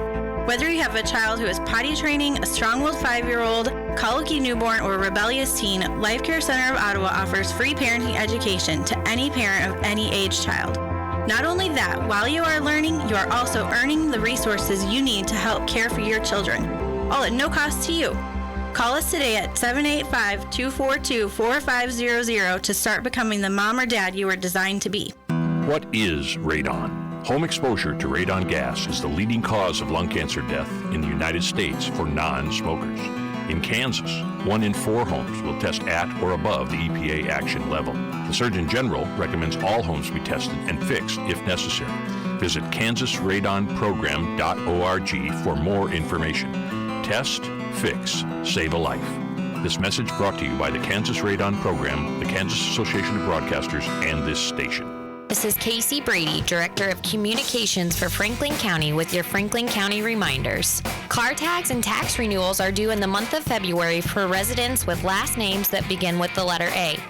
Heavy truck and trailer registrations are also due this month. Commercial vehicle renewals are due March 1st. Tangible personal property tax assessment forms are due to the county appraiser no later than March 15th. Again, this is Casey Brady with Franklin County wishing you a fantastic day. America is kept safe because the Army National Guard responds, protects, and supports our nation when it needs them most. The Army National Guard responds to disasters such as wildfires and floods. They protect us with missile defense, cybersecurity, and civilian support teams for chemical, biological, and radiological hazards. Be there for your community and your country. Visit NationalGuard.com to learn more about part-time service. Sponsored by the Kansas Army National Guard. Aired by the Kansas Association of Broadcasters and this station. And welcome back here to halftime of the KOFO High School Game of the Week. It's our last Game of the Week action this season. We've got Central Heights down at the half, 24-17 to the Lyndon Tigers. These two teams could possibly face off again just next week. They faced each other 8 days ago, last Monday, and Lyndon came away with a 49-45 victory. So just a 7-point lead at half. Don't expect the Vikings to go anywhere, especially here on senior night as they honor their seniors here at halftime. 5 Vikings senior basketball players, Alex Kennedy, Landon Compton, Braylon Booker, Timmy Smith, and Austin Kaufman. Each one of them got the start here this evening. They also honored a couple of Lady Vikings at halftime, Haley Reimer and Abby Brown, both 4-year players here at Central Heights. And we want to thank all the seniors for all their efforts over the last 4 years. They've been a big part of this school and were well recognized at the half. Also performing in their last dance at halftime here, Jessica Asbury and Kyla Gardner. They took just themselves, senior dancers for the Central Heights Dazzlers, got away to have the dance to themselves, and it was a good halftime show here at Central Heights. But it'll be a battle here in the second half between these two Flint Hills League rivals. Coming in, Lyndon 16-3 on the year. Central Heights at 8-11. The last game of the regular season for both of these two is after tonight. They will get ready to prepare for next week's sub-state action, which is scheduled to be played over at Lyndon this next week. Again, like I said, these two teams, depending on the outcomes of other games, including this one, they two could match up next week in the first round over at Lyndon. We're going to take our final time out of the half, and when we come back, we should be pretty close and ready for second half action. You're listening to KOFO High School Game of the Week here on KOFO.com. Join the KOFO Travel Club for the next trip to the new theater and restaurant to see the original Church Basement Ladies, starring Cindy Williams from Laverne and Shirley. Enjoy this musical comedy with star-studded characters Wednesday, March 25th. Deadline to sign up is Tuesday, February 25th. You'll depart from the parking lot south of the Bottle House at 10 o'clock. And mark your calendar for Tuesday, February 25th for the next meeting of the KOFO Travel Club, taking place at the First United Methodist Church. Meeting starts at 6 o'clock. Learn about and sign up for upcoming trips to Branson in April, a day trip to Jamesport, Missouri in May. See the $1 Million Quartet at the new theater and restaurant in June. Plus, learn about an upcoming trip to the Mackinac Islands. The meeting is free and refreshments provided. Come join the adventures and come enjoy the fun. The KOFO Travel Club from KOFO 1220 and 103.7 FM. I perform for our high school choir director, who taught me to breathe from the diaphragm and sing from the heart. Speech, debate, theater, music. The performing arts teach valuable life lessons that typically aren't taught in the classroom. They help high school students learn leadership skills that prepare them to enjoy more satisfying, productive lives. Hey, I've got a question for you. Who will you perform for? This message presented by the Kansas State High School Activities Association and the high school in your community. Follow your favorite area high school or Ottawa University team with the KOFO Sports Guide. The KOFO Sports Guide features your team's schedule from basketball and soccer, wrestling and softball, golf, tennis, baseball, and track. Pick up your KOFO Sports Guide at Dials Construction, State Farm Insurance Agent Ryan Disbrow, Don Hardman, Fusion Alley, and Primetime Grill. You can also view the KOFO Sports Guide online at KOFO.com. Safe, secure, strong. We're rock solid. Kansas State Bank, a better way to bank with community people you know. As the kids got back to action quickly, there was 40 seconds left in half. They were already out on the floor ready to go. Got a whistle and a foul away from the ball, and it's going to be a moving screen called here. I believe it's going to go against Alex Kennedy. If it is, that's the third on Kennedy. It is the second foul of the half on Central Heights. First one was on Austin Kaufman. It was his first. It was right before we came back to action. Massey over to Miller along the right side for Lyndon. Back to Massey left wing. Ball tipped as he was trying to get it back to Miller. Jared Crawford going to the floor to try and cover that up. And a whistle and a timeout called here as Massey was able to cover it up. A 30-second timeout called by Lyndon. So we're going to keep it here as we get caught back up. They got started before we got back. There's been 2 fouls already in the first 57 seconds by Central Heights. One on Kennedy and one on Kaufman. The only bucket is that three-pointer right as we were coming back onto the air by Luke Detweiler for Lyndon. He's now got 7 in the ball game. The lead is Lyndon 27, Central Heights 17. So Jackson Biggs will get it into Darian Massey. Massey will bring it across the timeline. Again, the 2-3 zone is what Central Heights is going with here. We'll screen out top. Massey along the right wing. Gets it into the corner to Kitzelman. Kitzelman. Cross-court pass. He's got Detweiler again for 3. This one no good. Rebound Massey on the long rebound on the backside. Out. Cross-court. Detweiler driving. Whistle and a foul. Is going to have a hand check called here against Central Heights. It's going to go against number 4. That's actually Jared Crawford. Normally number 0 had some blood on his uniform in first half, so switched to number 4 here to come back out. Massey kicks it over to Detweiler. Back to Massey. He's going to try and drive baseline. Floater up and on the way is good. Nice little floater there from Massey from about 8 feet. Leads out to 12 quickly here as it's a 5-0 run to open up the second half by Lyndon. Burson with it along the left wing. Out to Kaufman out top. Now Jared Crawford on the right wing. Burson trying to slide through. Detweiler read the pass and stole it away for Lyndon. Bring it across now, get it to Kitzelman. Kitzelman going to take a 3 from the right corner. It's up, and it is good. Second three-pointer for Miles Kitzelman. Now it's an 8-0 run, and the lead is ballooned up to 15, and a timeout called here by Central Heights. 60-second timeout that we'll take with them. You're listening to high school basketball on KOFO.com. Quality Structures Incorporated in Richmond is proud to sponsor this KOFO sports broadcast. They know that experience matters on the field and when it comes to your building needs. Visit QualityStructures.com and put their years of experience in constructing post-frame buildings to work for you. This is Casey Brady, Director of Communications for Franklin County with your Franklin County reminders. Car tags and tax renewals are due in the month of February for residents with last names that begin with the letter A. Heavy truck and trailer registrations are also due this month. Commercial vehicle renewals are due March 1st. Tangible personal property tax assessment forms are due to the county appraiser no later than March 15th. Again, this is Casey Brady with Franklin County wishing you a fantastic day. This is Eric Price, Funeral Director at Lamb Roberts Funeral Home in Ottawa, Baldwin City, and Overbrook. We're proud to be involved in the communities we serve and support the youth of today because they're our leaders for tomorrow. Lamb Roberts Funeral Home, providing compassionate care when you need it most. What is radon? Home exposure to radon gas is the leading. Quarter number 3, a quick 8-0 run here to open up the second half for Lyndon has extended this lead from 7 at the half out to 15, 32-17 here. Lyndon out on top early in the third quarter. Central Heights in possession. Brady Burson along the near side kicks it over to Austin Kaufman out top. Going to get it over to right wing, Jared Crawford.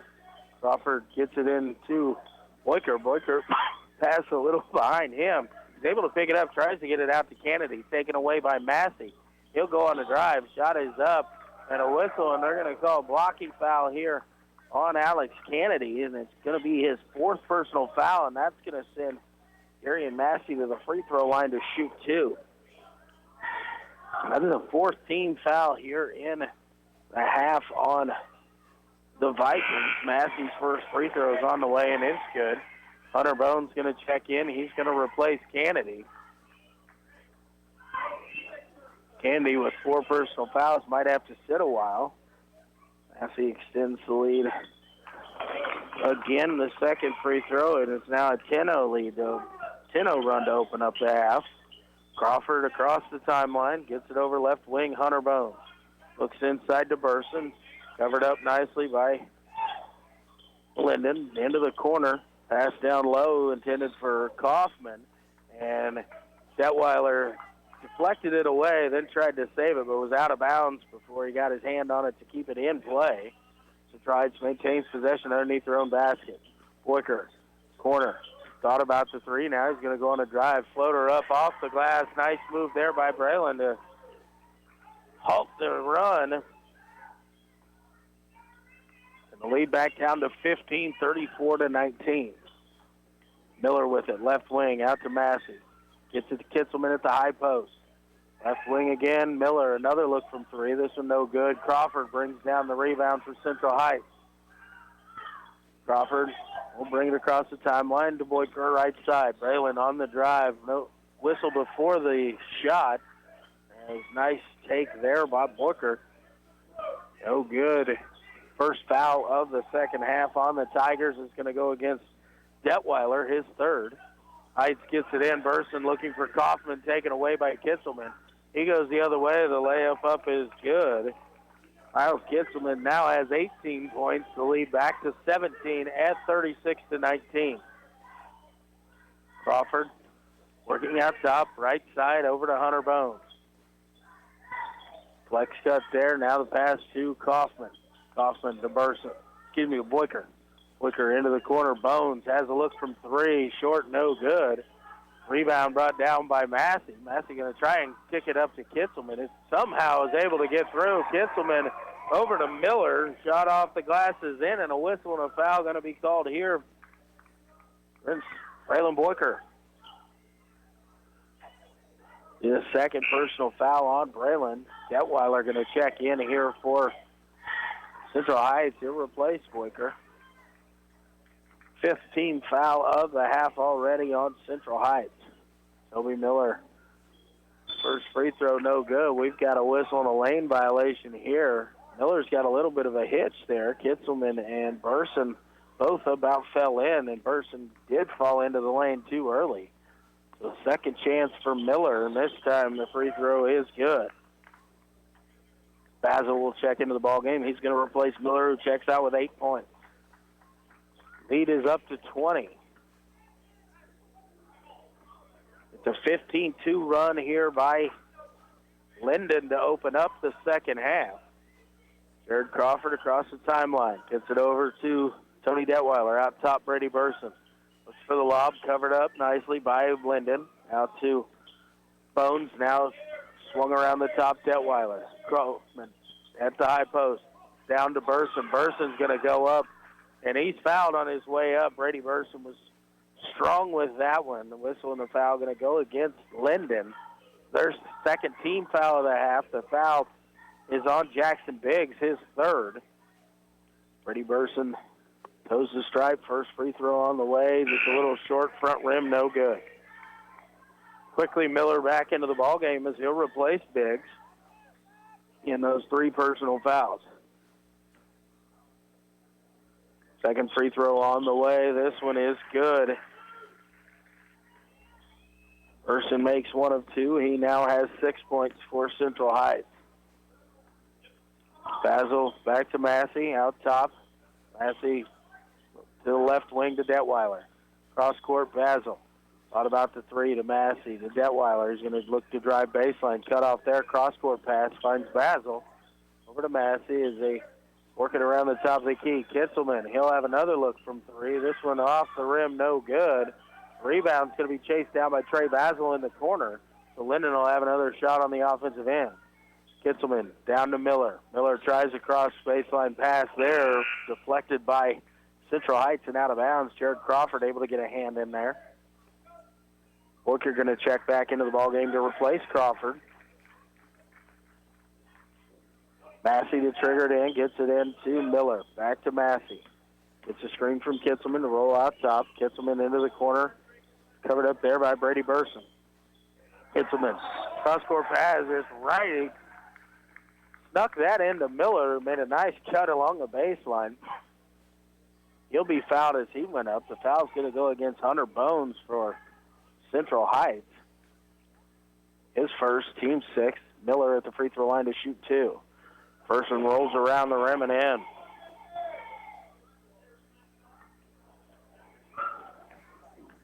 (16-3) run.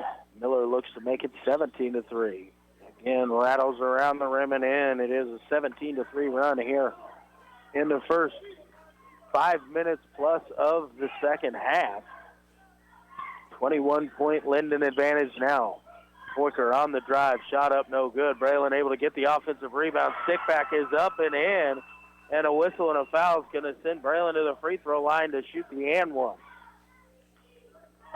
Third team foul, and it is the second personal foul. That one's going to go on Massey.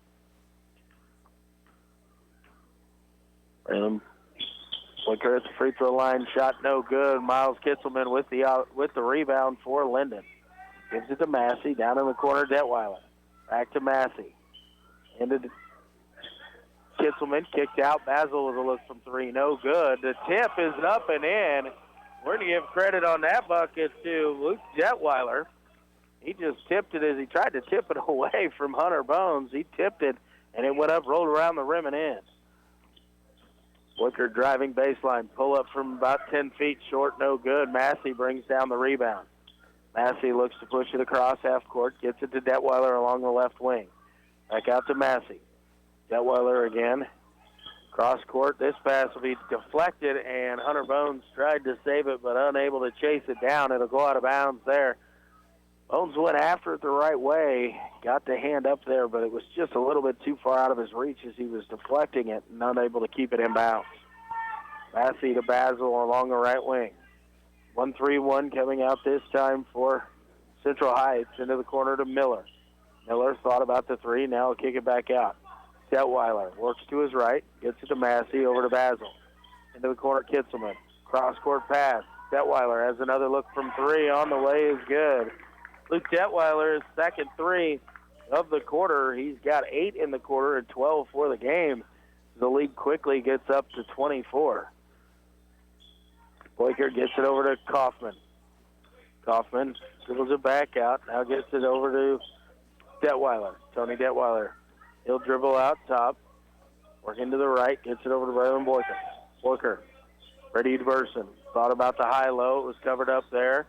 And a whistle and a foul away from the ball is going to go against Miles Kitzelman. He was kind of laying on the back there of Austin Kaufman, who had pretty good post position set up.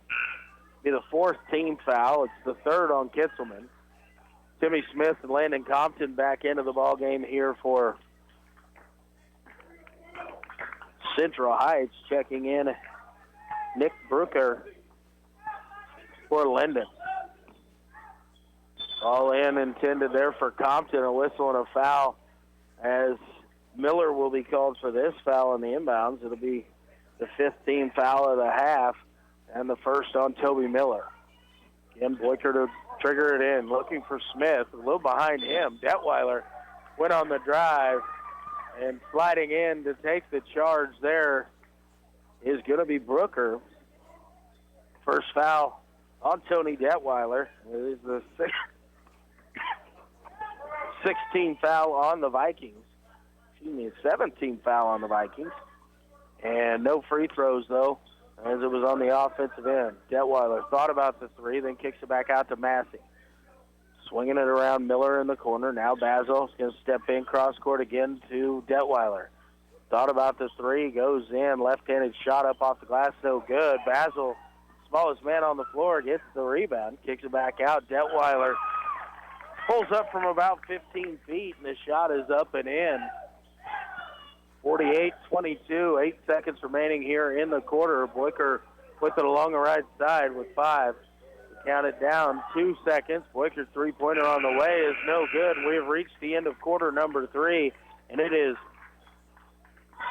Lyndon 48, Central Heights 22. Back in 60 seconds. You're listening to high school basketball on KOFO.com. Hi, this is Margie Hindeleiter from Bank Midwest. You'll often hear us say, this is where common sense lives. That means doing the little things, like knowing your name. And it means supporting our local schools. That should be common sense for how a bank does business. Bank Midwest, where common sense lives. Safe, secure, strong. We're rock solid. Kansas State Bank. A better way to bank with community people you know. Member FDIC. Equal housing lender. Have you ever walked into a business and been treated so well by the people that work there, you can tell they were meant to do what they do? That's what you feel when you walk into Sutton's Jewelry in downtown Ottawa. For more than 50 years, you've been treated with personal service and attention while being shown the best in high-quality jewelry and accessories. If you want to drive out of town, be treated like a number so an associate can make a commission, and walk out with jewelry like everybody else, go right ahead. But for a unique jewelry buying experience, walk into Sutton's Jewelry at 213 South Main in downtown Ottawa. Open Tuesday through Friday 10 to 5:30, Saturdays 10 to 2. And back here at Central Heights, ready to play here in quarter number 4. A big third quarter from Lyndon as they outscored Central Heights 24-5 in quarter number 3. Now have a 26-point lead, 48-22. Crawford will get it over to Brady Burson. Out to Austin Kaufman, now along the right wing, back to Jared Crawford. Got a whistle and a foul here away from the ball. It's going to go against Toby Miller of Lyndon, a 6th-team foul on the Tigers. Second on Miller. Get it into Kaufman, over to Crawford along the left wing. Gets it to Alex Kennedy. He's going to get it down. Austin Kaufman, shot up off the glass, just a little bit short, no good. And a whistle and a foul on the rebound attempt there is going to go against Kaufman. It'll be his second, the 8th-team foul, so we're going to get Lyndon shooting 1-1 down at the other end. Coming down to shoot Jackson Biggs for Lyndon. No points yet on the evening for the 6'3" freshman for the Tigers. Biggs steps up to the free throw line. First one on the way. Rattles around and out. No good. Burson brings down the rebound. Gets it over to Boyker. Boyker brings it into the front court along the right side. Now kicks it out to Brady Burson. Burson over to Alex Kennedy, left wing. Going to get it down into Austin Kaufman. Kaufman out to Boyker. Boyker thought about the three. Now drives. Little runner around the rim and out. No good. And Biggs brings down the rebound quickly the other way. Ball thrown forward. Basil able to save it. And Miller right there. The man in the right spot for the Tigers as he gets a quick 2. Miller now with 12 on the evening. Central Heights with the possession. Austin Kaufman going to work. Gets it to Brady Burson. Burson goes up. No good on the shot. A whistle and a foul, and it'll send Brady Burson to the free throw line to shoot 2. Foul is going to be on number 20. That's Toby Miller. It's his third. The 7th team foul of the second half on the Tigers. So we'll have free throws for the last 6:50 of this ball game. Burson's first free throw a little bit too short on that one. No good. Brady with 6 points in the ball game. Second free throw on the way. This one is good. He now leads Central Heights with 7 points here this evening. Massey brings it across the timeline. Dribble handoff, Basil left side. Massey looks to drive baseline. Shut off there. Kicks it out. Detweiler. Back to Massey. Massey has a look at a three. This one on the way is good. First three of the night for Darian Massey. He's got 7 points. Lead continues to grow. Burson will be called for an offensive foul here quickly the other way. Central Heights tried to push it. Brady Burson with the offensive foul. It is his third. It'll be the 9th team foul. So the ball right back to Lyndon and the 30-point advantage for the Tigers. Massey calls out the play, dribbles to his right, and is trying to hand it off here to Luke Detweiler. Drives in, stops, kicks it back out. Now it's swung around. Massey, right side. Pass kicked by Burson. Will stay with Lyndon underneath their own basket here. The 30-point advantage. The clock continues to roll. Lyndon gets it in. Biggs hands it off to Massey in the right corner. Massey cross-court out to Detweiler. He'll kick it down to Biggs. Biggs baseline drive. He'll put the shot up off the glass. No good. Boyker with the rebound for Central Heights. He'll bring it across the timeline. Kick it over to Brady Burson. Out of Jared Crawford. Looks to get it inside to Austin Kaufman. Kaufman shot up off the glass. No good. A little bit too strong that time by Austin. And Massey brings down the rebound. Bring it across the timeline. Over to Biggs. Now in the corner to Detweiler. Detweiler drives the baseline. Reverse layup up, no good, but the offensive rebound and the stick back is in. Toby Miller crashing the offensive glass there. Miller with 14, 5 minutes remaining, 55-23. Lyndon on top. Drives out top, Brady Burson. Burson dribbles to his left. Gets a little runner up, no good, but there will be a foul going to go against, I believe it's going to be on Toby Miller, and that will be his fourth personal foul. And it'll be the eighth team foul of the half. It is on Miller. Fourth personal. And Burson's first free throw on the way is good. Miles Kitzelman going to check back in. He's going to replace Miller. Landon Compton on to replace Jared Crawford. And Tim Smith sitting at the scores table. Apparently he's going to replace Brady Burson, who's at the free throw line. Austin Kaufman thought he was coming in there for him. Started to go over and take a seat, and then had to come back out onto the floor. Second free throw from Burson is also good. So now Tim Smith onto the floor. The five seniors out together. Boyker, Kennedy, Smith, Kaufman, and Compton. The five on the floor for the Vikings. Massey slowly brings it across the timeline. Working on his right. He'll move to his left, kick it in the corner. Three-pointer on the way from the left wing. No good. Rebound brought in by Alex Kennedy. Kennedy will bring it across the timeline. They kick it to Austin Kaufman on the right wing. Out to Landon Compton. Now Braylon Boyker, left wing. Out to Kennedy. Thought about the three. Covered up there. Kaufman with it on the right wing. He works against Kitzelman. Now we'll kick it out to Kennedy. Timmy Smith out top. Pass intended inside. Looking for Landon Compton. And a whistle and a foul is going to go against Darian Massey. That's the ninth team foul, so it's going to send Landon Compton to the free throw line to shoot 1-and-1. Substitutions coming on here for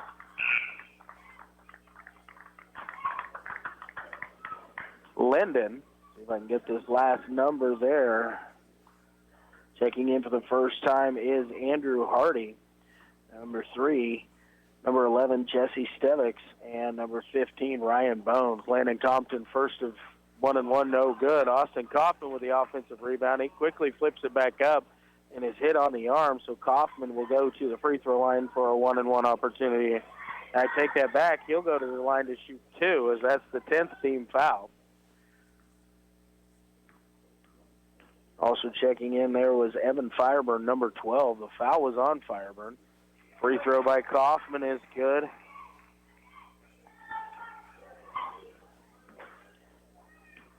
Kaufman toes the stripe for his second. Second free throw also good for the senior. And we roll down to 1:50 remaining here in the ball game. Stevic brings it across the line, gives it over to Hardy. Out of Fireburn. Fireburn right wing, down to Hardy. Kicks it out there to Booker. Ryan Bones with it, swung around. Three-pointer on the way. That was a look there from Hardy, no good. And Austin Kaufman brings down the rebound. Quickly into the front court. Ball is to Kennedy. Kennedy over the top. Timmy Smith shot up off the glass is good. So another senior gets a bucket here. Lyndon Compton, the only one without one so far on the evening. Let's see if the Central Heights Vikings can get another possession and a chance for Compton to get a bucket. Dribbling out top is Fireburn. Fireburn over to the left wing. Pass almost taken away there by Boyker. Now into the corner, three-pointer on the way. No good. Rebound brought down, battled for, and picked up by Stevick. Kick it over again. It's Hardy for three. No good. Rebound, Landon Compton. Compton will give it off to Kennedy. Boyker with it. Boyker gets it over to Kaufman. Austin Kaufman going to put up a three. It's no good. The rebound brought down by Lyndon. Lyndon will probably try and dribble out the clock here. They don't need to score anymore, and it looks like Central Heights is going to back up a little bit. If they have a chance for a steal, they're going to go for it, but Lyndon will just run out the clock here. We've got 8 seconds remaining, and it looks like the Tigers are going to improve to 17-3 with the victory. Central Heights will fall to 8-12, and that is the final score from here at Central Heights this evening. It is Lyndon 55 and Central Heights 29. We're going to take a 60-second timeout, and we'll be back to get you the totals from here at Central Heights. You're listening to the High School Game of the Week on KOFO.com. Need a recap of the ball game? Subscribe to the Ottawa Herald for their sports page or visit online at ottawaherald.com. A 3-month subscription is only $31.13 plus tax, including internet access. Or get online for only $9.22 a month plus tax. Call 242-4700 or visit ottawaherald.com. This is Craig Dingle of Dingle & Son Mortuary. Pre-arrangements make the difference of a family that is stressed and a family that is free to grieve, to celebrate a life. Consider making your pre-arrangements to lift the burden. Dingle & Son Mortuary, 785-242-2323. Protect you and your family from the flu. Hi, this is Laura Hibberts, pharmacist at Kramer Pharmacy in downtown Ottawa. Did you know you can get your flu shot at Kramer Pharmacy at 134 South Main? The flu can be life-threatening to some young people or elderly. It's best to get the flu shot as soon as you can. Covered by Medicare and most insurance. Get your flu shot today at Kramer Pharmacy, downtown Ottawa, with convenient parking on Main Street or out back at Legacy Square. Call 242-2055 or visit KramerRx.com. There's no doubt a cold Kansas winter is headed our way. Is your heater up to the challenge? Call the pros at Adamson Brothers to make sure. 785-242-9273. Adamson Brothers Heating and Cooling, maintaining your comfort for over 30 years. And welcome back here to Central Heights High School, where it was the Lyndon Tigers defeating the Central Heights Vikings by a final score of 55-29 in the game. It was 13-7 at the end of the first quarter and 24-17 at the half, but it was a huge third quarter by Lyndon that spelled doom for Central Heights here this evening as the Tigers outscored the Vikings 24-5 in quarter number 3 and cruised to the 26-point win, 55-29. Lyndon improved to 17-3 on the season. Central Heights completes the regular season at 8-12. Have to see the results of some other games in the sub-state as to who these teams will face off against next week. Lyndon currently sitting in the 2 slot with Northern Heights coming into tonight. Depending on how Northern Heights did this evening will determine the 2 and the 3 seed. But Central Heights quite possibly could be facing off against these same Lyndon Tigers next week in the first round of the sub-state. Leading the way for the Vikings here this evening, it was Brady Burson. He had 9 points for the Vikings, 6 points for Braylon Boyker, 3 points apiece for Alex Kennedy and Hunter Bones, and 2 points apiece for Jared Crawford, Austin Kaufman, Tim Smith, and Tony Detweiler. For Lyndon, a real balanced scoring attack. 4 players in double figures. Miles Kitzelman leads the way. He had 18. 17 points for Darian 7 points for Darian Massey. Sorry about that. I got a little ahead of myself. So 3 scores in double figures. Kitzelman with 18. Toby Miller, 14. Luke Detweiler, 14. 7 for Darian Massey. And 2 points for Trey Basil. Lyndon improves to 17-3 on the season. Central Heights falls to 8-12 on the year. I want to thank Judy back at the studio, getting me in and out of the breaks and keeping me going through all the festivities here this evening at Central Heights. And we appreciate you tuning into the Game of the Week broadcast all season long as we sign off for the season here this evening from Central Heights. I am Luke Queen, KOFO Sports.